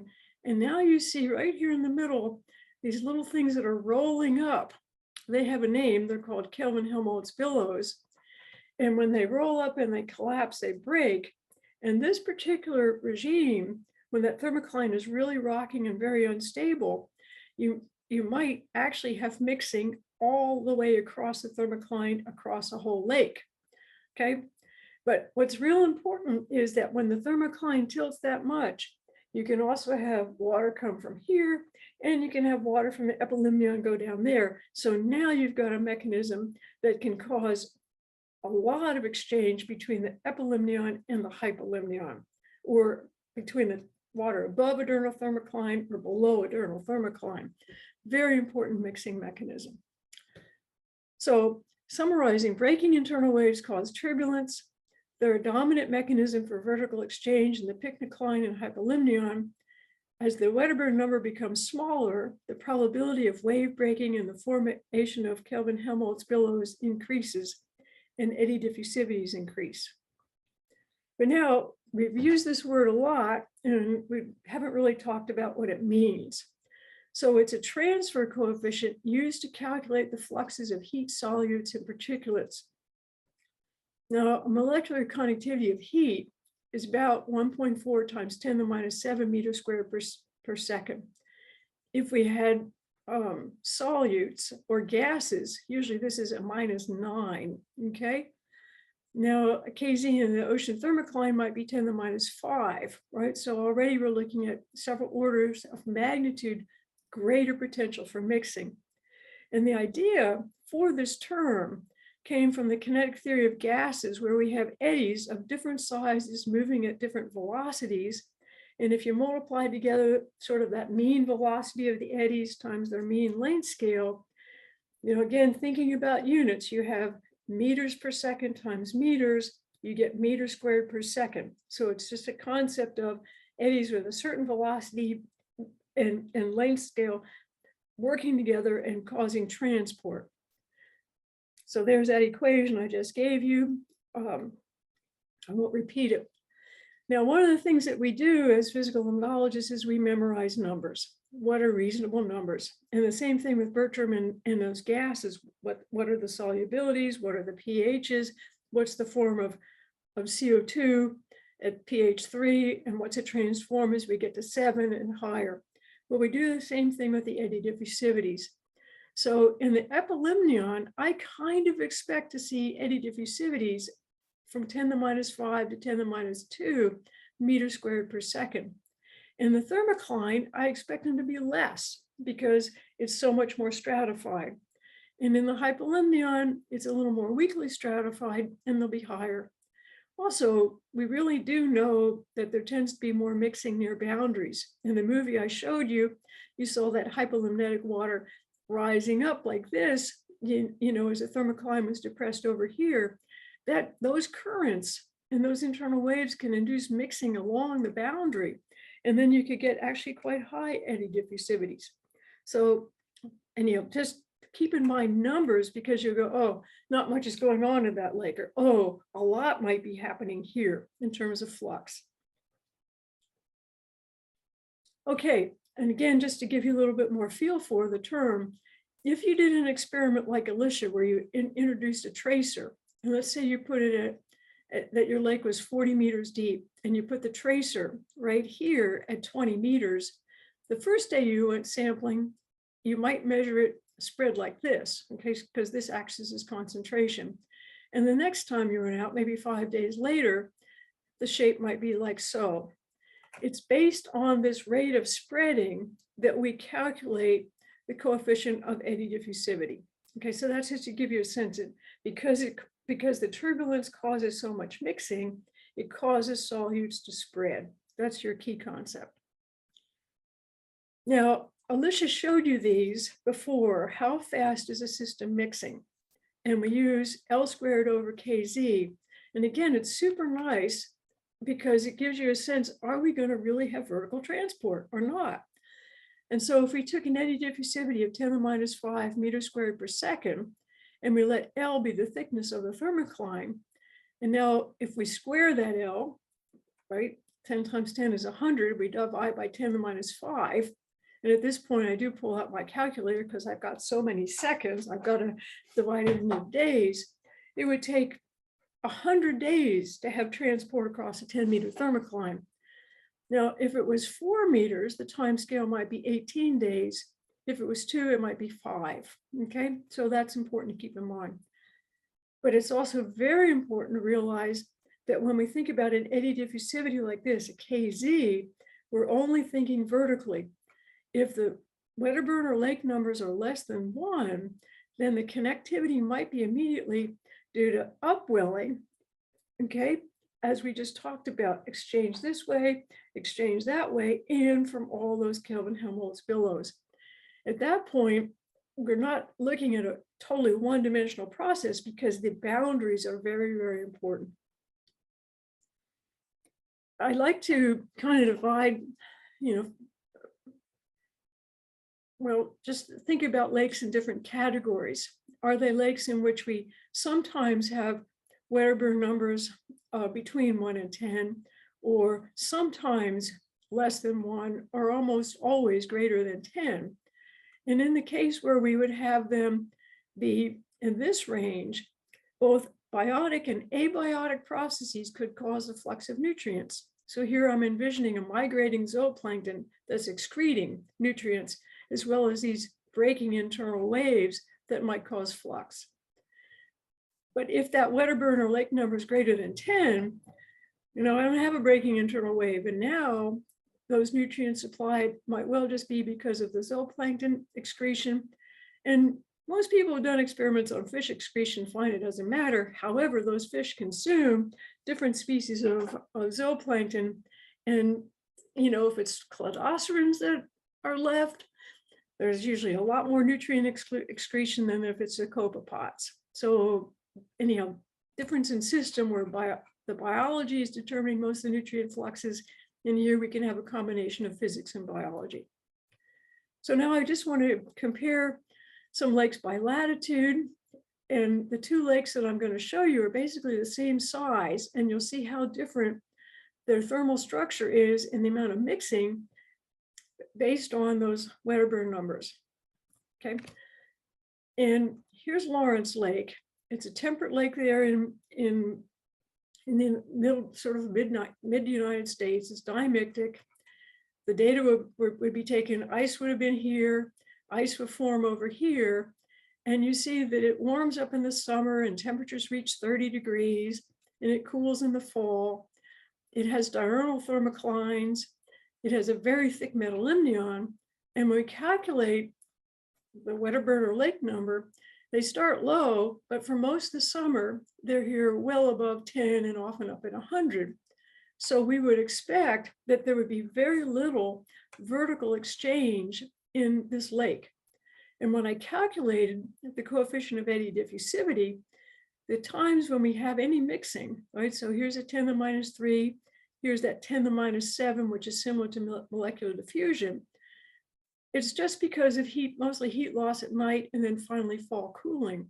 In the mid part of this lake, it's at molecular rates, right? So that means that the phytoplankton biotic interactions determine productivity, layered communities can develop, and if you were calculating lake metabolism, like some of that first work that was done by John Cole and Steve Carpenter, Mike Pace, up in northern Michigan, they were working in lakes like this, and they could put one oxygen sonde right here, and they know they're not getting much flux this way. Of course, they didn't really know what was happening in the horizontal, which would be a whole other lecture, okay? But the biotic interactions are determining productivity. Now, when we go to the similar sized lake in the Arctic, well, one, it's colder.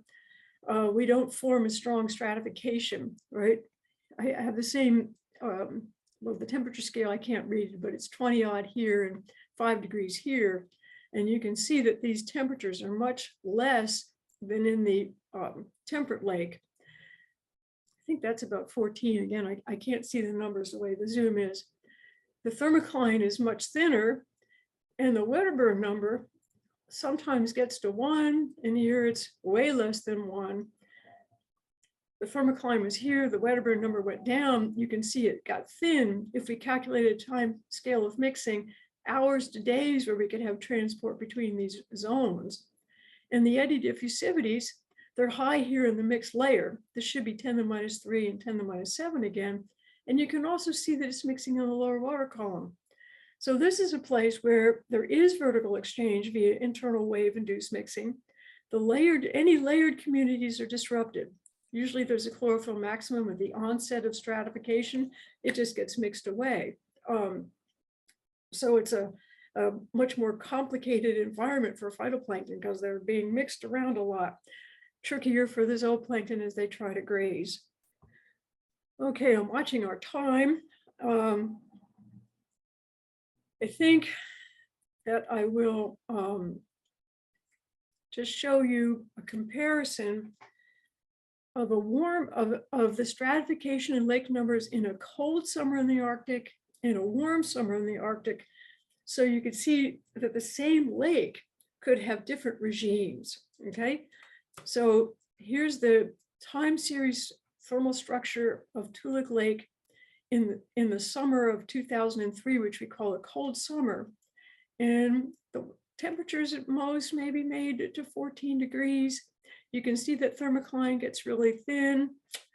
When we look at the lake numbers, here it's 10 to the minus 1. It went above 10, it's 10 to the minus 1. It went above 10, it's above 10, it's down around 1.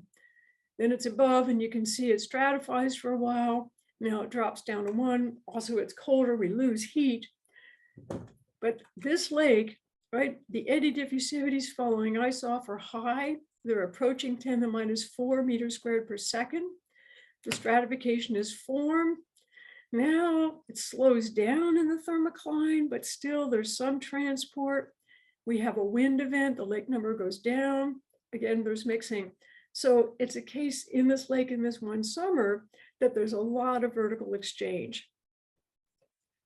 Here's an example of the same lake in a summer we call a hot lake. I mean, a warm summer. You see the temperatures approach 20 degrees, stratified for a long time. The thermocline is continuous and much thicker. It's here at 3 meters going down to 10, so it's a 7-meter thick thermocline.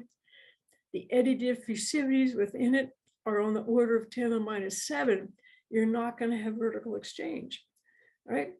And these data, it would be a whole nother lecture for me to go into the biology, and I debated trying to present that. But this one, the phytoplankton are up near the surface. They can receive adequate light. In fact, many got photoinhibited, but they would stay there. In the earlier year, they're mixed all around, up and down between the epilimnion and the hypolimnion.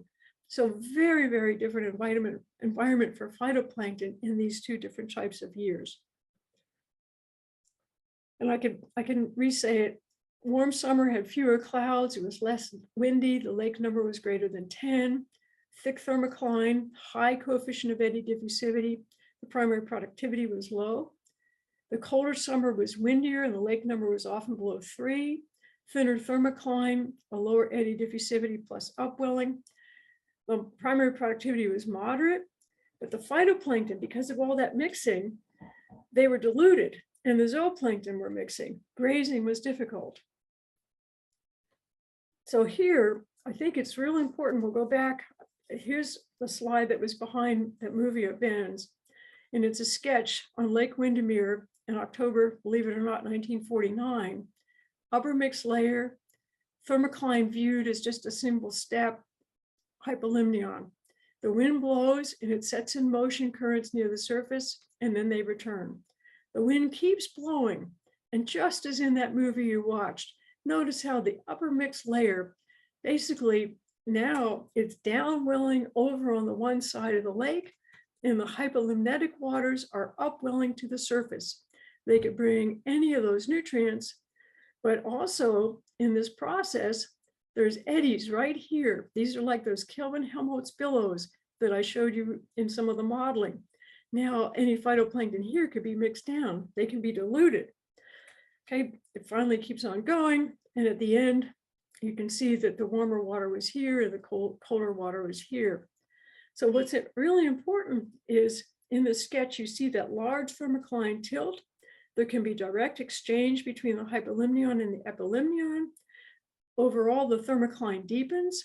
It started up here, it ends up down there. And so the lake, we call it two-dimensional because the processes are occurring not only straight up and down, they're also occurring over near the boundaries. And if you're modeling that, a 1D model might not capture those extensive exchanges, and eddy diffusivities, as I calculate from the heat budget method, might be an error. Now I'm really torn here because I wanted to show you all a movie, and I think I'll show this movie and stop, and then if anybody wants to stay on, they can ask questions. But the movie was done of a lake in New York, and we were studying gas exchange. Over here on this side, you'll see the temperature field looking at from the top down and looking through the whole water column. And this is going to be the partial pressure of CO2. And the top, this shows the wind speed, and this shows the wind direction. And again, I want to bring home the point that the lakes are so two-dimensional. So right now, it's not windy, but the wind is going to come up. And here's the wind direction, this arrow right here, still not, yeah, and you can see a little bit of CO2 upwell. Okay, now let's watch. It's heat, it's warm over the whole lake. There's not much PCO2 near the surface. Still warm. Now, all of a sudden it gets really windy. See the cold upwelling down at this end and see the CO2 coming up to the surface. In this one, you see the cold water coming up and you see the CO2 coming up. Now the wind is just dying down to about nothing. That heat, it's still up in the northern basin of the lake. Now we don't see much surface CO2. And we're going to still stay with low wind. And now the wind is going to pick up again to about 5 meters per second. And once again, we can see the cold water upwelling here. The CO2 is upwelling around these margins. You can see it coming up here. You see the cold water coming up there. Some of that CO2 doesn't even make it to the North Basin, right? It's only upwelling in one spot. Alrighty, that's the end of the movie. I am going to stop my share because we are now at about 9:27, 3 minutes left. and I see one, yeah, I know you all have to leave. So look, that was sort of a really fast rendition of what I wanted to cover. I know that Bertram didn't feel like he got to cover everything he wanted to too. And what I'll do is I'll send out emails and find out if there's times that we could continue that would work with your schedules.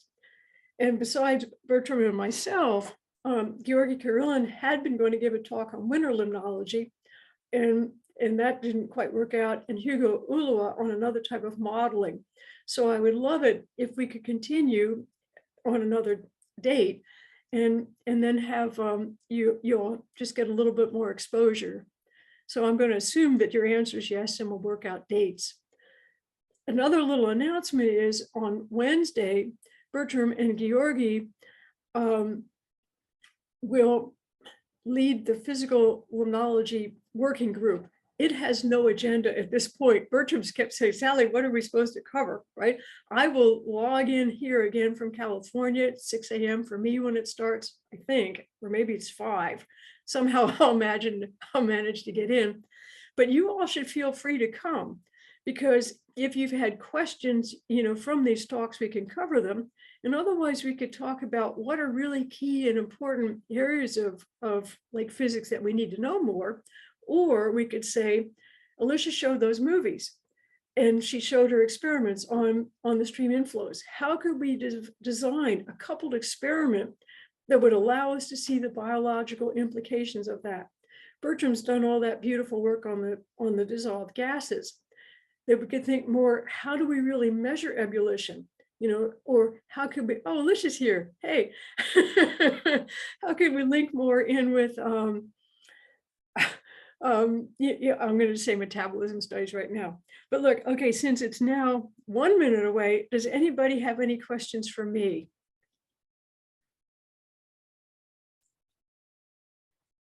Okay, mostly I see everybody's got to go.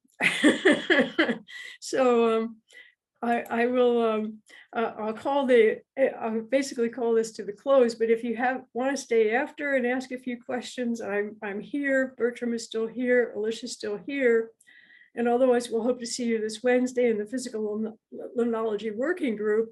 And we'll work on setting up some dates that we can carry on with more tutorials for those of you who are interested. Okay. Yeah. Thank you very much, and see you throughout the conference. Yes, indeed. Yes, Bye, indeed. everyone. Thank you And for really coming. great to know your names, and I would love to have more dialogue, and maybe we can break into groups sometimes. Okay, yeah, it's been a pleasure. Thank you so much. It was a pleasure for us. Good. And I did record these. We missed the first part of me, but I did capture Alicia and Bertram. As long as they're comfortable, then I can share those. And Sure. I'll try to re-record my first part. But it's really great if you make an attempt to reach out to us and ask questions. Okay? Yes. Good. All righty.